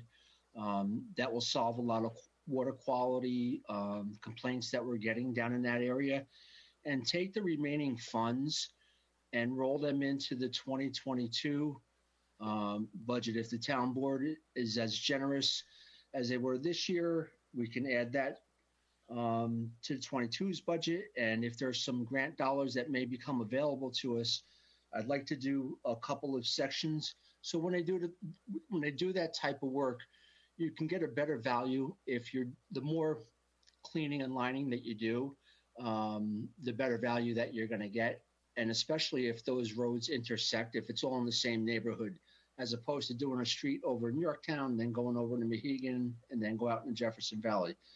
So what I'd like to do is the Strawberry Road for this year. And then for next year, I'd like to do the Underhill Avenue, Front Street, and Hanover Road. Hanover Road is a priority for me as well. We just don't have those dollars available to us now. So that's kind of my thinking, is to let's at least knock Strawberry Road off. It's a smaller section. It'll probably take about 10 to 12 weeks to complete that work from start to finish. And I think that I think that's the way to go. So Scott and Ben, I'm just curious from your standpoint, if we're going to include the cement relining. Obviously, we're not going to include it for this year or necessarily for phase one, which would be Strawberry Road. But phase two is over $1 million worth of work. Would we be able to craft the grant application in a way that it focuses on phase two rather than phase one? Yeah, you can do that. I just have to know more. Scott needs to know more about the need, not just engineering need, but the overall need, impact of the project. We can do that offline with Ken. It's really developed a story for why this project is so important to you and why you picked Strawberry Lane, or was it Strawberry Road? Strawberry Road to begin with this year, because that was the most critical, or because that was the beginning point of your multi-phase project. Either or, as we learn the project more, we can make that story. But I have no reason to say why you can't apply for phase two. Can I just say something here? Yeah. The second part in the first part, both are very critical, because the Strawberry Road, already the superintendent of water department said it, but the older part of the town, the diameter of the pipe, suppose is 6 inches, it turned into little, so the water pressure, water quality, and then, the damage during the winter, breaking and like that. And it's very critical, if you don't have the water, you cannot flush the toilet, okay? That's a big problem. And Councilman, that's part and parcel of what Scott and his team need to know more and more about the project narrative. And the more that Scott works and the writers work with Ken on his projects, or Dan with his projects, they're able to tell that story better. I mean, that's what grant writing really is, it's telling the story. It's marketing the need, marketing the importance, not just checking the boxes. And that's what Scott's going to work on directly with your whole team. We can show you some town newspaper articles and some of the things written by the students, the science students in the school district, and they really know this business very well, why it is important. And then conservation part also, we have to do it ourselves. So we have enough water to go around, because the need is increasing, like a COVID and like that. Correct. Now, I just wanted to make sure, Scott and Ben, from your standpoint, if doing Strawberry Road would trip us up in any way from a grant perspective, and you're saying no already, which is good. No, I have no. I don't think so. I agree with Ben. There's no reason to think that we couldn't. And plus, the relationship that we're about to get into gives you and us quite a bit of leverage in terms of framing that project in order to make it fit into that, so that we'll make it work. We can make it work. Okay, good. So then that allows us then to go back to the board, letting Kenny focus on Strawberry Road as phase one, so that he can begin this really important project, which we've been building towards since 2014. And so this is something that it may seem a bit insignificant, but it truly is quite significant in a lot of different ways for our community, to finally be able to begin this project and improve the water quality and the water infrastructure in these troubled areas. So this is very important and very exciting for us to finally get to this point. Now, question for you guys. Forgive me, we haven't had this conversation yet, and you can just say we're not ready to talk about it. That's fine. You're going to get money out of the ARA. That's going to come to the town. That should be coming probably in mid-June, unless the state delays it a little bit further, 30 more days. You're allowed to use that money for water and for sewer infrastructure and to replace funds you lost due to COVID. Right. So there may be some opportunities for you to immediately put that into this project and then take the money you had already aligned to put it into another phase or another project. Right. Yeah, those are all things that we're working on with our finance team right now. Every time that we get more information, the goalposts kind of move on us as to what we're able to put it towards, as you know. So we're hoping to get just a final, I shouldn't say final because it's really never final until you have it in your hands. But we're so hopeful that we're going to get some type of written guidance as to what exactly we can put it towards. The things that you've mentioned are all things that we've heard. But that's changed, I think, 3 or 4 times since we first heard the money was coming. But that's definitely something that we can continue to have a conversation about with you and parts of our team to make sure that we're maximizing every dollar to the best of our ability, which is what we're trying to do. Right. And that'll be a separate Zoom meeting, but talking with you, with the controller Pat, with your town engineer with Dan, as well as Ken and some of your other key department heads as it relates to the projects. What's in the law is that it allows you to use it to recoup costs. It allows you to lost revenues from sales tax, mortgage tax, and, for example, almost every single court lost money because no one was driving. So you have lost fees, lost revenue. 2, it can pay for expenses associated with the COVID and also to help small businesses and homeowners repair. Those things go forward. The more significant one, though, is water and sewer infrastructure. Right. Yep. And don't forget, you're only going to get half this year and half next year. I know that Pat and her team have been working on coming up with the numbers to determine the lost revenue from last year. So that's something that we're hoping to have this week so that we can take that next step in the conversation. But they've been working diligently on that since we found that out, I think, Pat, yesterday? Mm-hmm. Maybe Friday? Friday. So those are all things that we're all continuing to gather that information, but having obviously your finger on the pulse for all this stuff is going to be very helpful for us as well, so we appreciate it. Sometimes we feel like we're street performers in New York City, those guys that hold sticks with keeping all the plates going. Yep. All we're doing is keeping all the plates going every day because that ARA keeps changing. But we'll give you as much information as we can as we can. Perfect. And bless you, Tommy. Excuse me. Bless you. But I do want to thank Scott, because if it wasn't for Scott, the community funding project information it didn't get to us. So it was it was something that Diana actually and I were talking about, and then later in that day I had this conversation with Scott, and Scott shared all the necessary information that we needed. So we are very appreciative of Scott providing that information to us so that we can get these grant applications in through our partners on the federal level. You're very welcome, and I'm happy to help. And for what it's worth, I mean, those letters of support, I'll try to get to you ASAP tomorrow morning. Yeah, we'll work hand in hand on that. So this we're going to have to crank. You'll have to flex some muscle to turn some of those around. Correct. But don't worry, we got you covered. And then, by the way, we also wanted to? Did you need a resolution from the board tonight, signaling our support for those 2 grants? Well, you already did that. I would recommend that. But we did, but did Diana, the resolution that we passed earlier, that covered that, right? Yeah. You did the one for the 2 grants that you want to apply for, and the agreement. Okay. So we did the 2 directing you, and that serves as the support resolution that you need. Yes. Good. All right. We can, if you want to be a little bit more, you can state that Halleck Mills Sewer Project is one of the top priorities facing the town of Yorktown for the last decade. We have become short of finding through the last 10 years of funding and working with New York City. We have now have a shortfall of approximately $1.5 million, for which we're going to be applying to the Congressman's office to cover that for the design piece to move this project forward towards implementation. I think it would be 4.6 that we're short based off for phase 1. Okay. And applying for $1 million for design. Does that sound about right? Pat? From the limited information I had, yes. But you guys? Yeah, that's how it plays out. Dan? Thank you. Sorry, Dan. I forget you're there when I just see your name.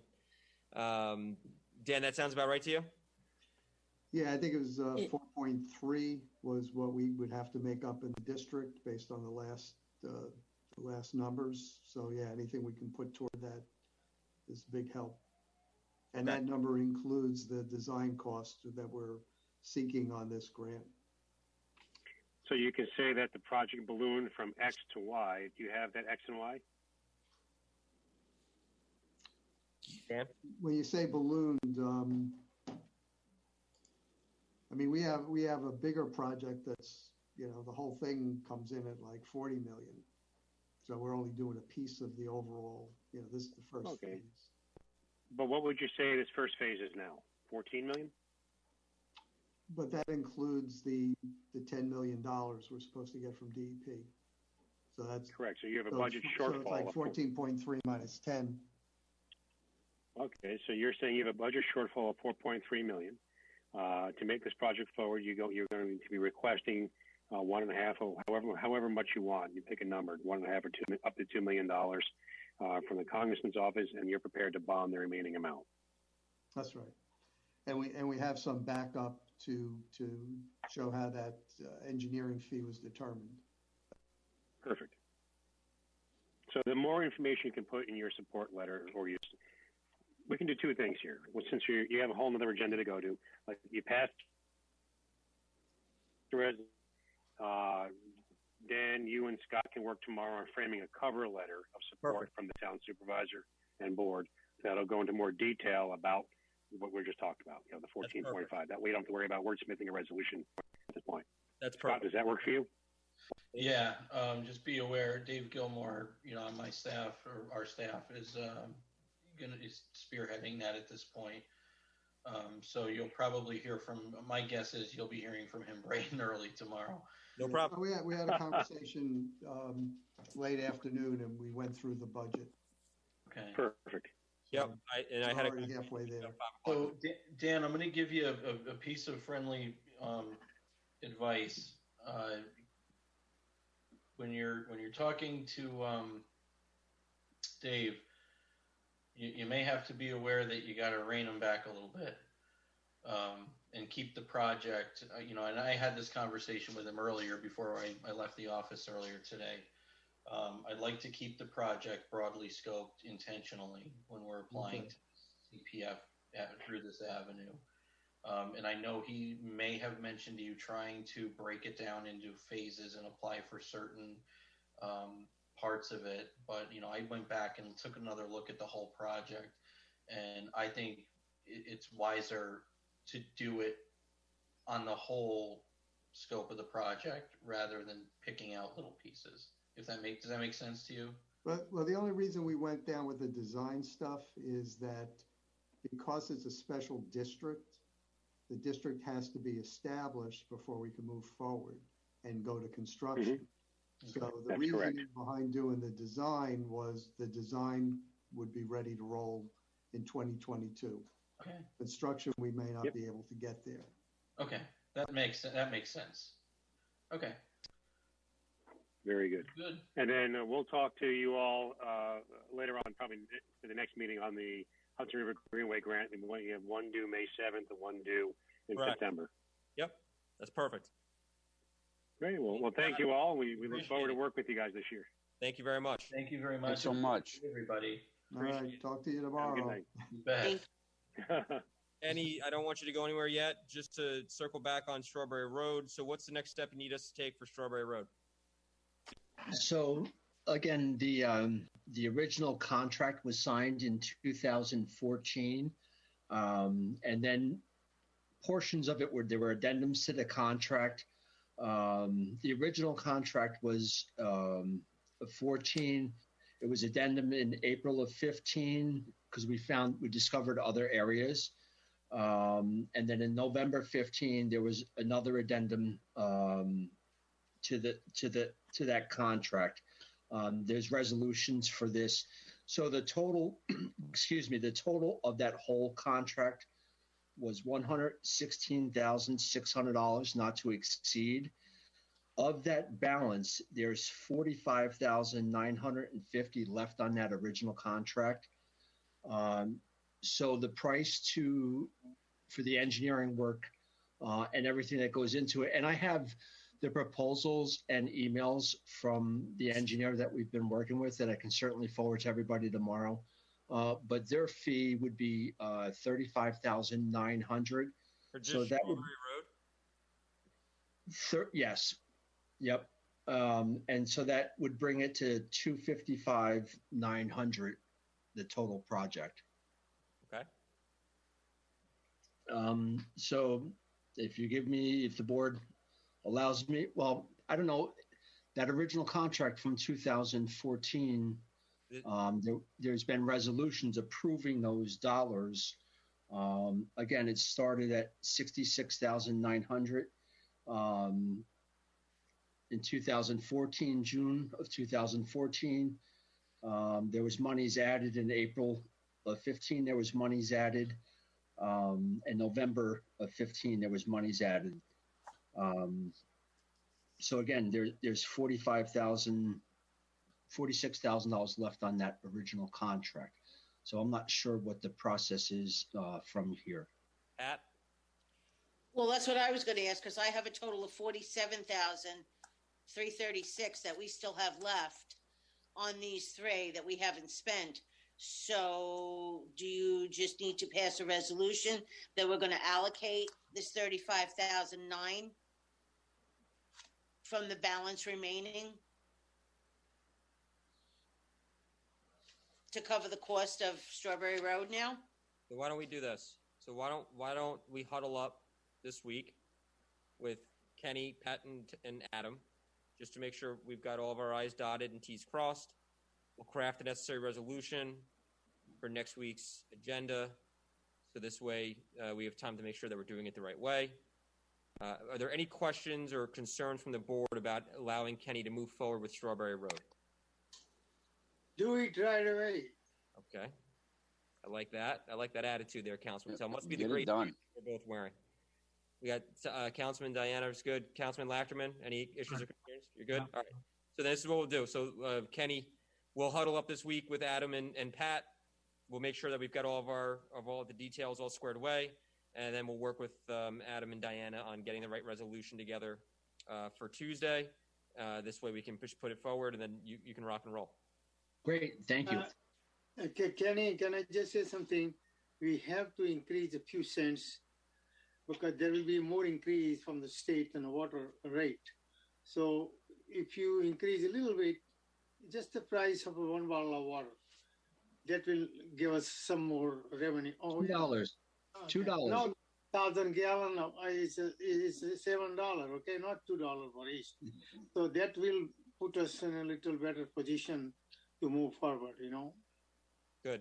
All right. Well, I appreciate Kenny you jumping on. I think this is exciting for the town. I think that we need to make sure that the residents understand how important this is for the town, and it's great to see this project moving forward. So we'll put a time together for us to have an offline conversation with the team, and we'll be ready for a resolution on Tuesday, making sure we have everything we need. Great. Thank you. Okay. All right. Very good. We are now behind schedule. Talk fast. Yeah. All right. We're going to go back to our Tree Conservation Advisory Commission. I'm sorry, Bill, Larry are joining us. Bill Kellner. We've got Larry Klein and Tom Schmidt.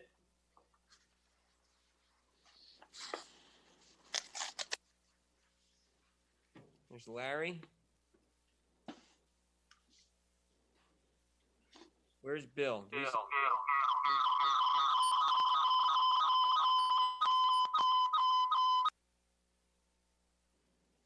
that was fun. Can you hear me? We can hear you. Yep, there's Right. Bill. There's Bill. I think we just set off an alarm someplace. That was. Whoa. Yeah. I hope it's not me. No, it wasn't you. It wasn't. Okay. You. Bill, good evening. I'm sorry for throwing you on and then pushing you off, but we're glad that we have the tree commission here. No problem. To discuss Arbor Day with us. Right. 2021 Arbor Day event. Unfortunately, 2020's event obviously was a victim of COVID. We had to cancel that. We're hopeful to have some type of event this year to celebrate Arbor Day. So, Bill, why don't you take it away? Okay. Well, thank you. And I'm usually in my pajamas at this hour, so I'm going to do my best to stay awake. But me too, Bill. I'm with you. Well, unfortunately, we were hoping to have kind of a regular Arbor Day ceremony this year, but it's just not going to happen. It's not really advisable to have a big public gathering like we normally do. And I did talk to the Arbor Day people out in Nebraska.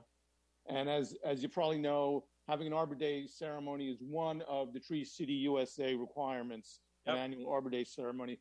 But they have waived it for this year, although they told me that some of the communities are going to do kind of hybrid things like we're talking about.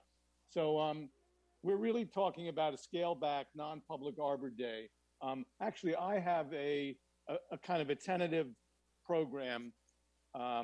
Arbor Day is April 30th, by the way, Friday, April 30th. I have a tentative program. Can I try to do a little screen share of that? Is that... Diane, is that okay? Does he have the capability of doing that? If not, it's fine. I mean, I'll email it to... Yes, you can do it, Bill. Okay. Share screen. Okay. I think that's it. Can you see that? Yep, we got you. Proclamation. Yeah. So, that's the proclamation. No, that's not what I wanted to share. Good one, though. Well, okay. So that's, let me, how's that? Can you see the program there? No, it's still the proclamation. Okay. Sorry. This is actually the first time. I usually do Zoom on my tablet. So I'm usually doing it on my, I'm doing it on the computer now for the first time. So let's see. How do we get back to the meeting? Back to meeting. Not working. Oh, you are screen sharing. I'm going to stop the share. Stop the share, then go back. No problem. Okay. Let me try it one more time, and otherwise I'll. So Microsoft Word. Microsoft Word Day. Is that the program there? Nope, you're still back to the proclamation. All right, why don't I just talk about the program? Sorry about that. No problem. I'll get this down one of these days. So what we're talking about is Tom Schmidt, who's on the meeting here, one of our commissioners, has generously offered to donate a very nice, substantial pin oak, which is a great tree, to the town for planting on the library grounds. Tom donated the tree that we planted at the 2019 Arbor Day. So Tom and probably our arborist on the commission who's not at the meeting tonight, Keith Shepard, will meet with the library trustees and the library director next week at some point and pick the spot to plant this tree. And then Tom and Keith will pre-plant the tree, and on Arbor Day, we'll do a little ceremonial tree planting, and Larry Klein from our commission will read the proclamation. We're planning to photograph and video that, read the proclamation from the town board and the supervisor. And then we'll talk a little bit about our 10th anniversary as a Tree City USA, which we just received the press release and letter from the Arbor Day Foundation that we are a 10-year Tree City. So we thought we'd kind of make that the theme of our Arbor Day, our scale back Arbor Day this year. So the other thing is we did get a little, I don't know if you can see it, a little plaque from the Arbor Day, which we thought we could present to the Supervisor Slater at Town Hall maybe before we go down to plant the tree at the library. So that was the thought. And then we also have a plaque in Town Hall for Tree City USA, and we have the renewal stickers, the renewal tags that we haven't put on for 2 years now. So we could do that. Great. The only kind of public thing we were talking about doing is a seedling giveaway. Now, in the past, Con Ed has been very generous at Arbor Day. They've always had a table at our public events and given out seedlings. What happened last year, they called us and they asked us if we'd like to have some of the seedlings, and we took a couple of hundred, I think, and we gave them out since there was no, everything was shut down last spring.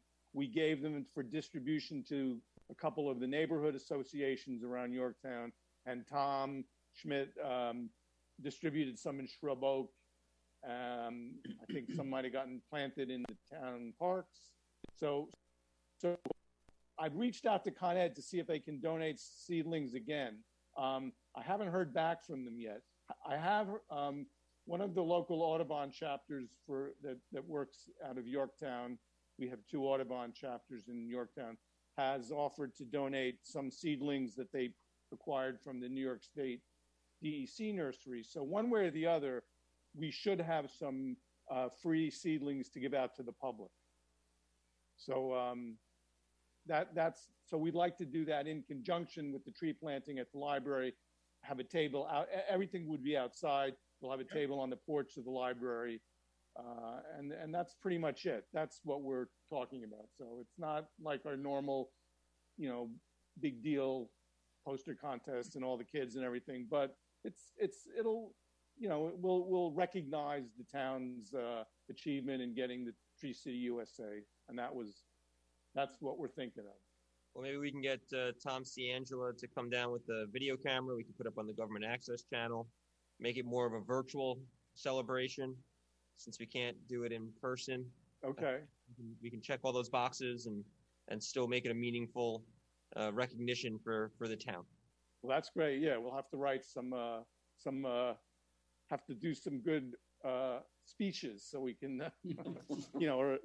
yeah, that's great. That would be nice. Yeah, we can do it that way. This way we can, again, I think it's important for the residents to see the commitment to Arbor Day and not just presently, but over the last decade.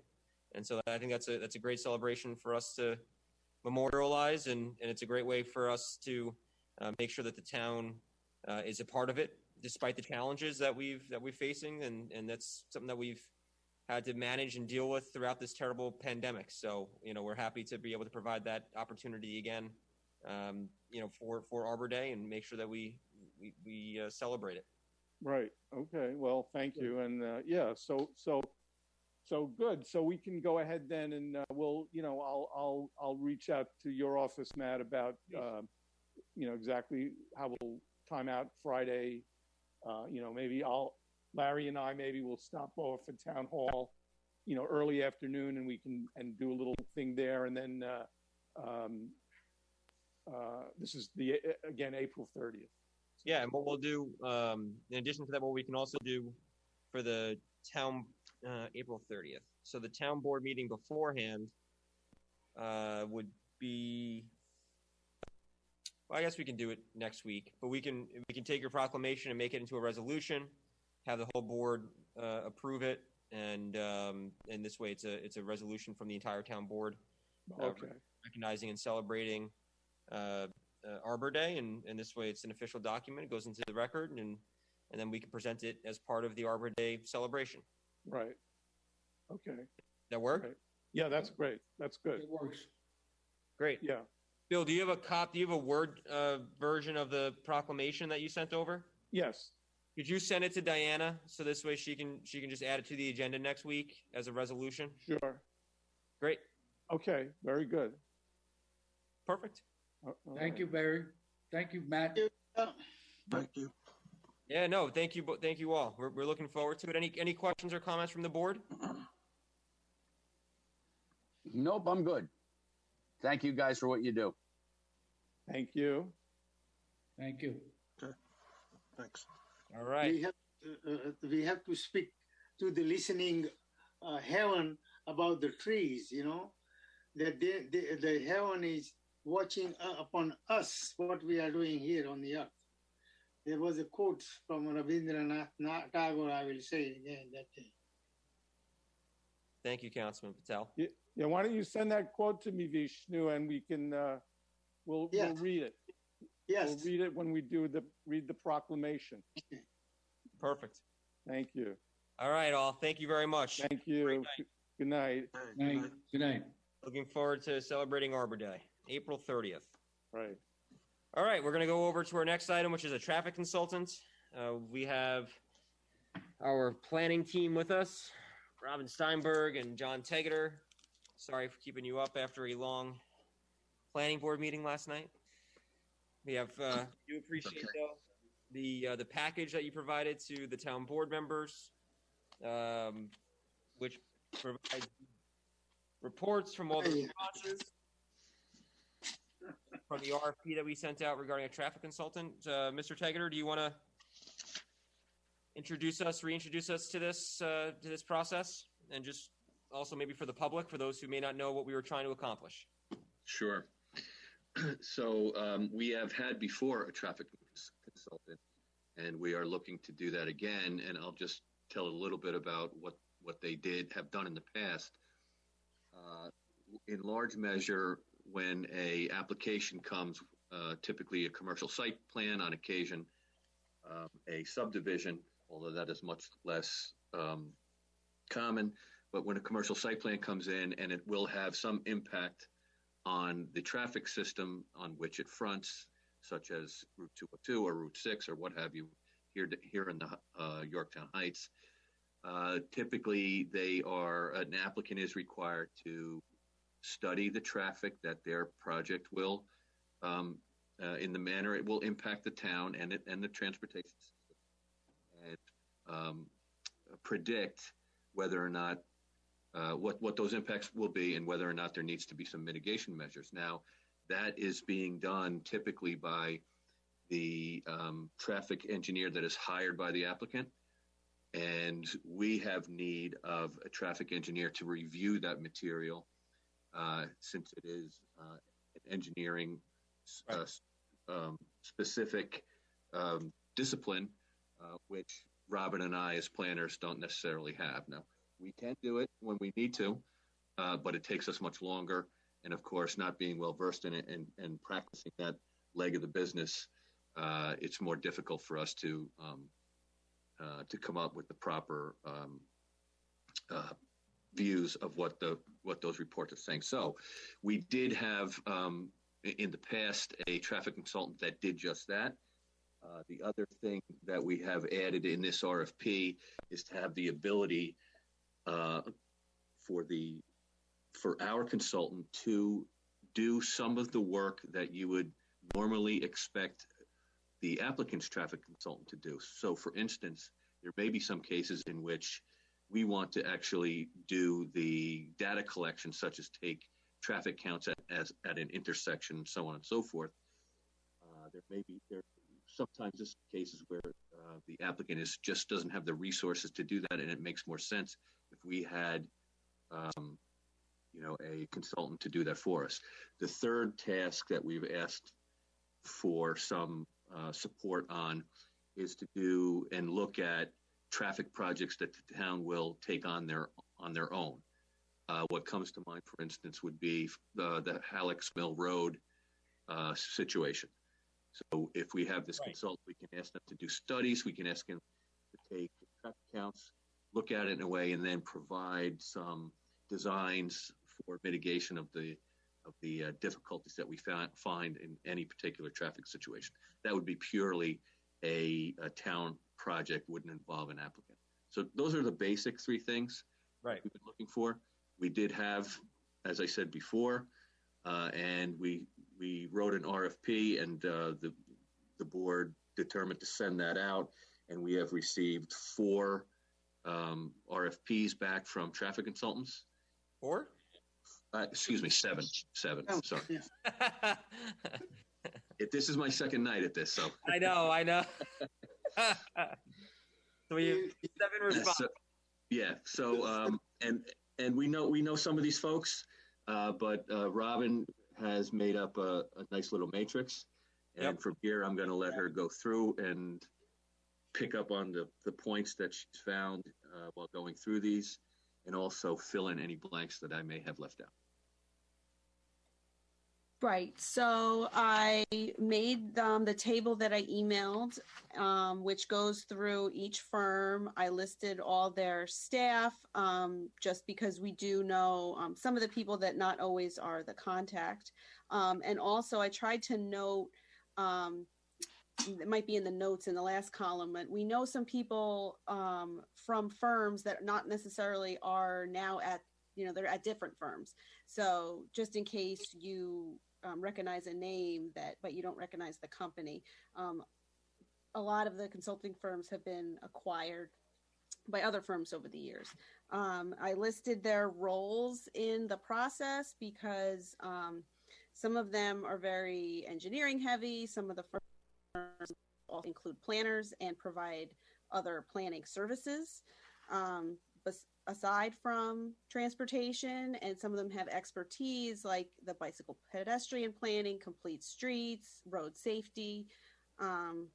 So I listed those. I also, the top group, the Transpo group, they were not called that. The John Dusing and Scott Levine were the people we worked with when we contracted with Edwards and Kelsey. So just so you know that. The estimated fees, I extrapolated from, they all kind of answered the questions differently, but I tried to get the basic information that we were asking for, which was how much task 1, 2, and 3 would actually cost. It's hard to say, of course, because it depends on how big the projects are, and every single project always has an estimate beforehand that we approve before they go ahead. So that's why there's some large ranges in there. And then the notes just goes through some things I noticed or some of the other towns that they already work in case you wanted to know. I mean, some of these firms like Provident has done a lot of work. I didn't list all of them, but they've done a lot of work with applicants in front of us. And I think that's basically it. So this is kind of a summary of the 7 reports that you have and can go through in more detail. Perfect. Yeah. And the footnote is that typically when they are reviewing an applicant's traffic report, the applicant is actually funding that report. So that's one of the reasons we get the estimate ahead of time. We get agreement from all parties go forward and the applicant does reimburse that amount. Good. Councilman Patel, you had a question? Oh, okay, this number of the package we have it is more than 10 times of my graduate thesis. Okay, what I really want to say here is the DOT would have some current data. We can compare with them, and then add it in, because this will be what is now and what will be, because where I live on a Willowway Street, all the way to the Somers border, it's traffic backing up now.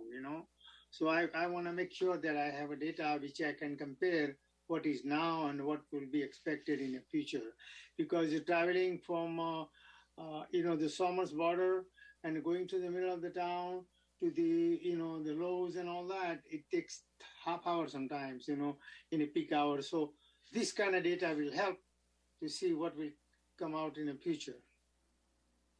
Well, I mean, I saw the need when we did actually where we were today, John, up at the Getty station on Barger Street. Oh, there he goes. There's Tommy. Barger, and he perks right up. Barger Street. I heard that. In Shrub Oak, because I think you'd be larger.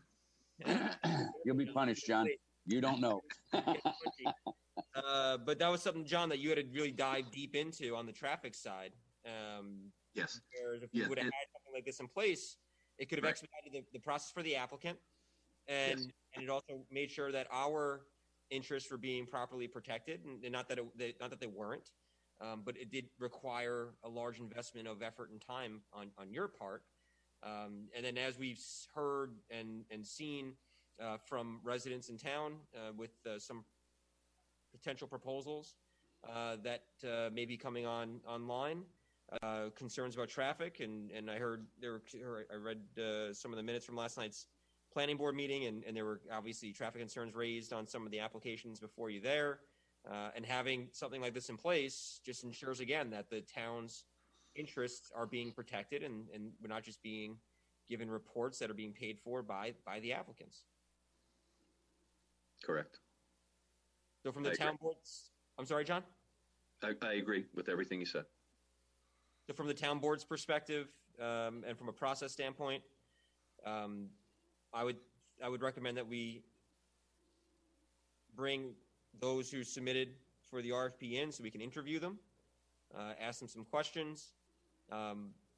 There are 7 though, and so I don't want this to be a dragged out process.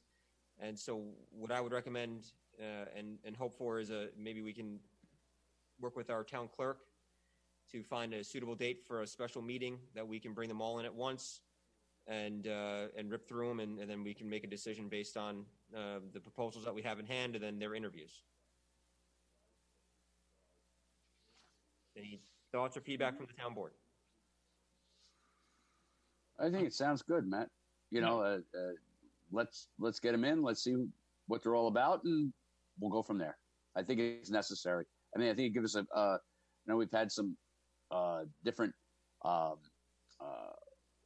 views on different places over the years, and it would be good to be able to pass this kind of stuff on to the people, the contractors, let's say on a subdivision, et cetera, or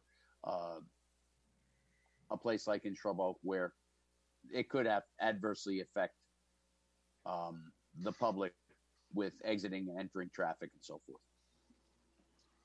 Matt, I'm curious to see if John and Robin, through their knowledge of some of these firms and the scope of what they've put into the RFP, if it wouldn't make sense to knock it down to like the top 3 or 4 instead of all 7, if there's any that could be eliminated, or is it worth it, John, and Robin, to see everyone in? I think,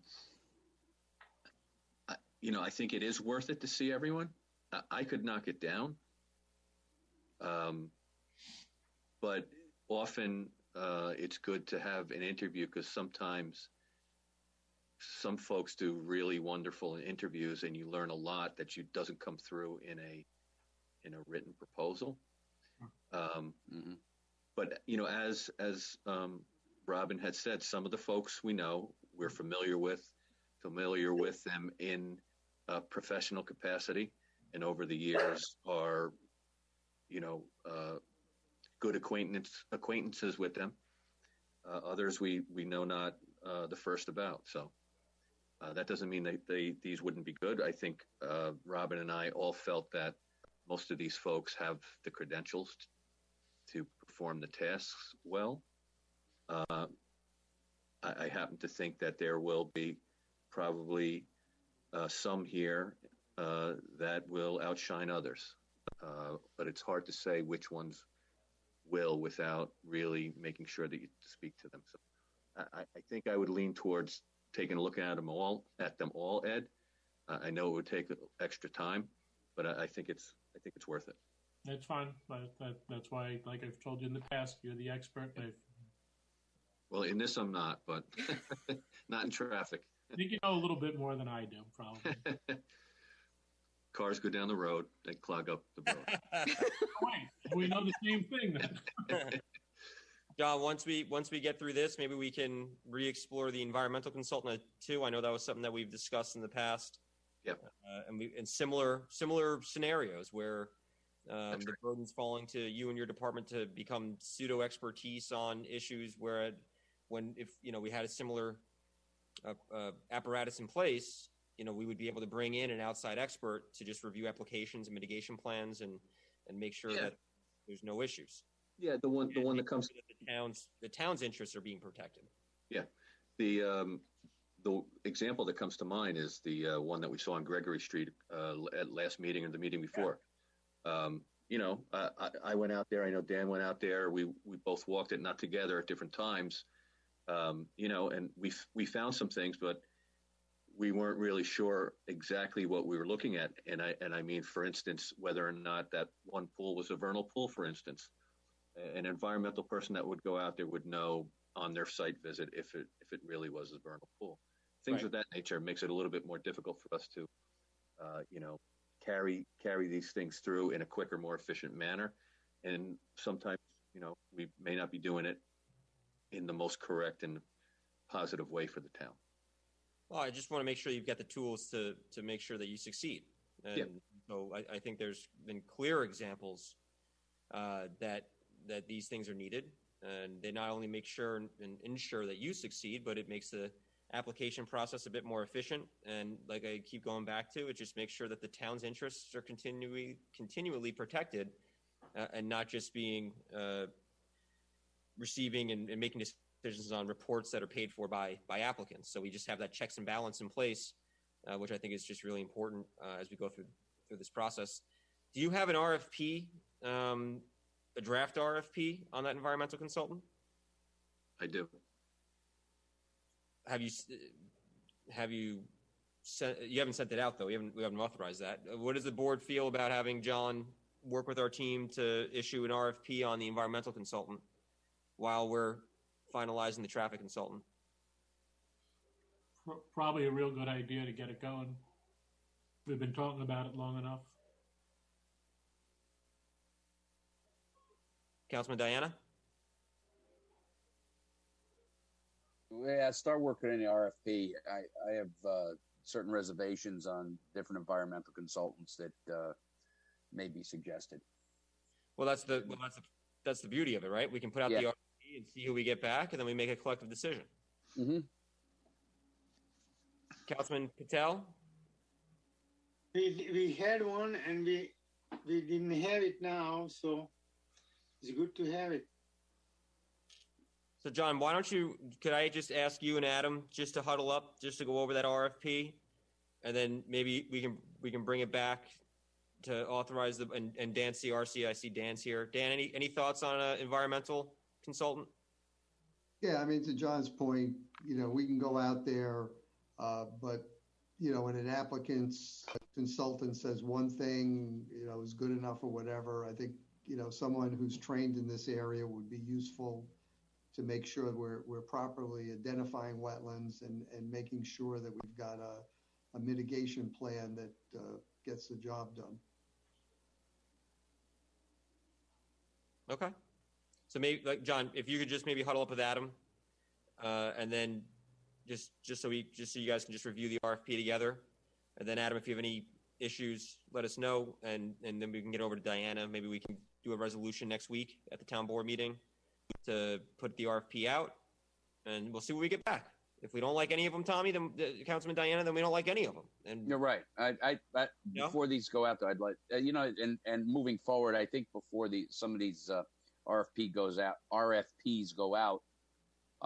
Personally, I'd like to take a look at them. To see what they're about, because oftentimes we don't get a chance, if I'm not mistaken, to see what they say before they go out. There may be something we want to add, like we want to have, I don't know, see how many patches of skunk cabbage are in the field or something like that where it wasn't put in. So why don't? Yeah, that's. I would not have it any other way, Tom. I do know that when we sent this traffic RFP out, we looked at both. We looked at the environmental. So I'm happy once I send it to Adam, and I'm going to send it to Dan as well. Mm-hmm. We'll forward it to you guys again, and you can put it on a work session if you like, and discuss it further and go that route.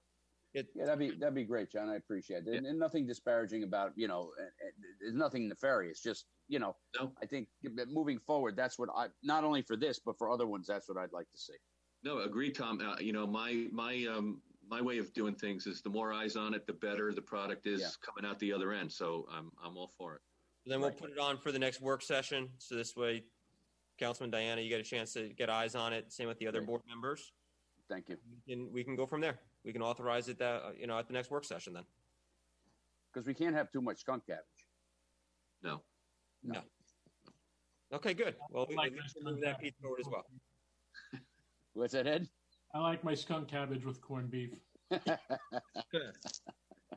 just going to ask our town clerk, Diana. Do we have anything in mind of when we can do the special meeting on bringing in the applicants for interviews with the board? No, I'll have to check tomorrow and let you know. Perfect. All right. So then we'll circulate an email with the board members and members of our planning department once we finalize a date and time. Obviously, we'll notice it properly, but I think that's the right way of doing it. This way we can just get through them and we can hopefully move that forward. Any other questions, thoughts, or concerns from members of the board? No, from our staff? Anyone? We're all good. I just wanted to let you know that I also attached that list of, it's not an exhaustive list of some of the studies we had already done and how much they cost. So you kind of had an idea. Yeah, I saw that. That was helpful. Ranges. But that wasn't the last time we used one, right?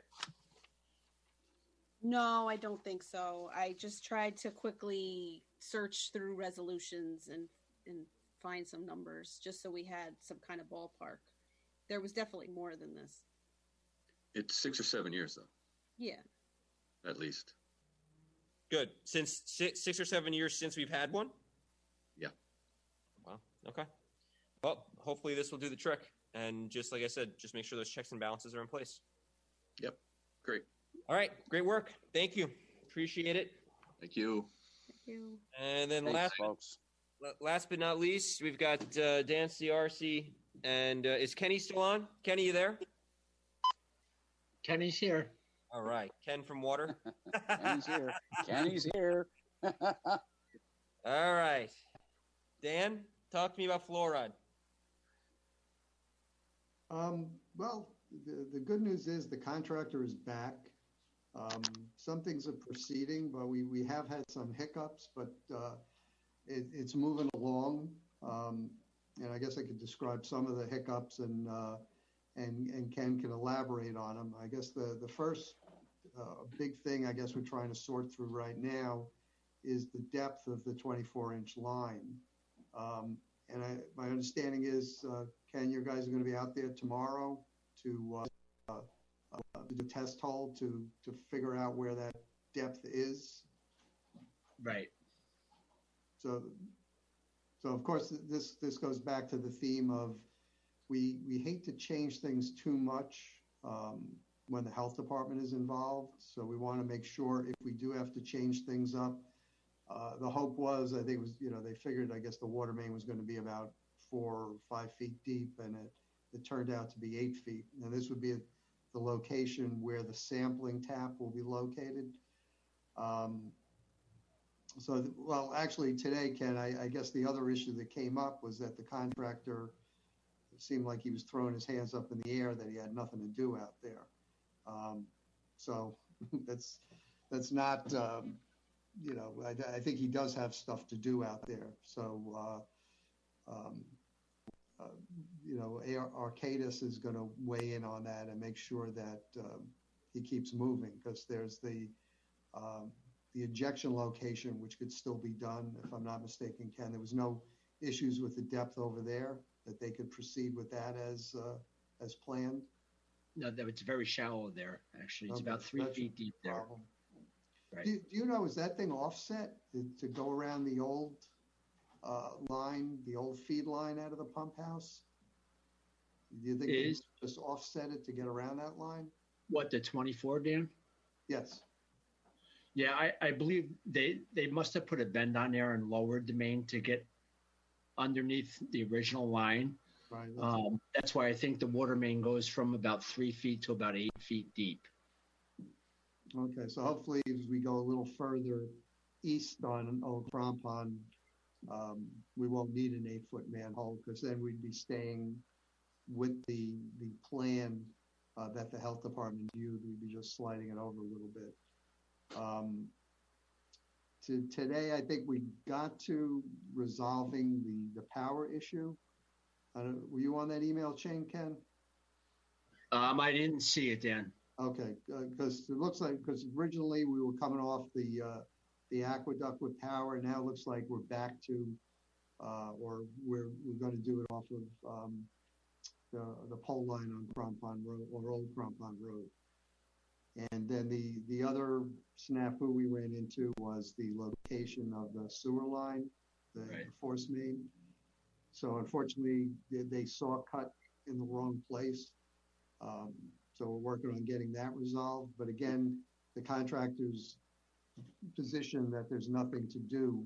We know where the line's got to go now to maintain the requisite setbacks. So he should start saw cutting that and putting that in. So there really doesn't appear to be a reason why he's not.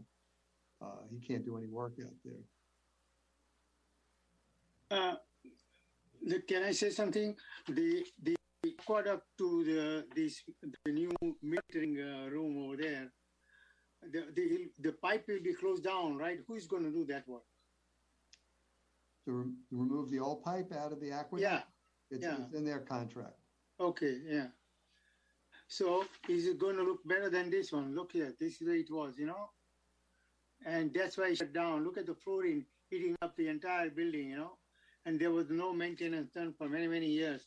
So this was in 2010. I went there and I told her, this is not acceptable, And we were the only one using it. I don't know why nobody take care of it, But this is it took a very long time, and the project will be done. I walked by, passed by day before yesterday, and I think they finished the roof and everything else. I didn't want to go inside, it was raining, but the progress is done well, progress is done well. Yeah, no, it's back on track. The other issue now with the delays that we've got to do is, get the grant. We've got to revisit the grant and make sure they extend it so we can remain funded, because we're going to go beyond the project period. They were projecting, we got it extended to May 31st, I believe, on the construction, but, we may make it, but there's no point in assuming we'll make it and jeopardize our funding in any way. So we want to make sure we're on top of our funding on this project as well. So we can send, can we send the bill which already we spent it? So at least, we'll get the money continuously as soon as you finish something. Wasn't that requirement that you bill as we, finish the project? Yep. Okay. Right, yeah, the invoices have to be submitted to the state. Dan, do you need us as a board to do anything to request the extension? That's your call. I mean, if you think that it's better coming from the board and somebody reaching out to anybody that has a contact up there. I mean, Sharon and I don't have anybody, you know, we know personally that can make sure this thing moves forward. We certainly can, you know, just go through the normal channels, but if there's any help that we can get in just making sure that our funding gets extended, that would be great. So we'll proceed whatever way you think is best. Do you need a resolution from the board to request the grant extension? Yes, I think we should have it. It can't hurt, you know, a quick resolution might not be a bad idea in case they ask for one. This way we can keep the wheels turning. Have we had any further increases on this since the last one?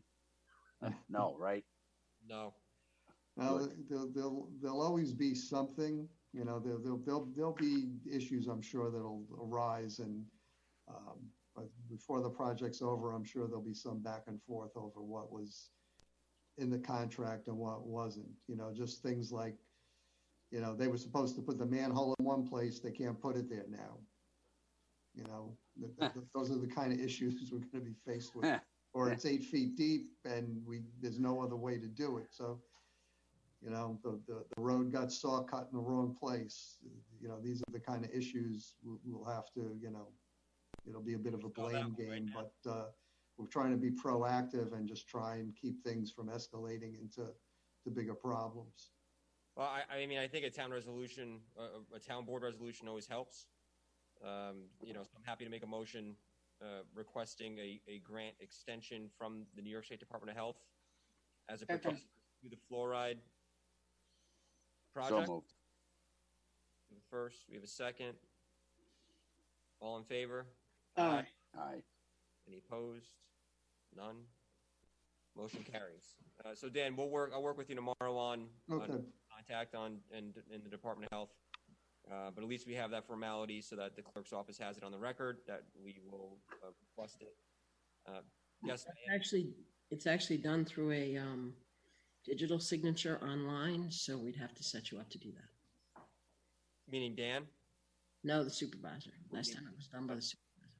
Okay. And then I guess we get the resolution. I'm sure there's a way we can attach it to their portal. So well, I don't think remember doing that for the last. All right, we'll figure it out. But at least we have something for the record that the town board is requesting the extension. That's fine. We'll figure out the mechanics behind it. All right, Dan. Anything else on this? I don't know. Ken, do you got anything you want to add to? There is just a couple points that I just wanted to add. From the beginning, I understand that we could apply for an extension as long as we're showing progress just moving forward. And the whole COVID pandemic, I know we used the extension for that reason before, but it's still a real thing.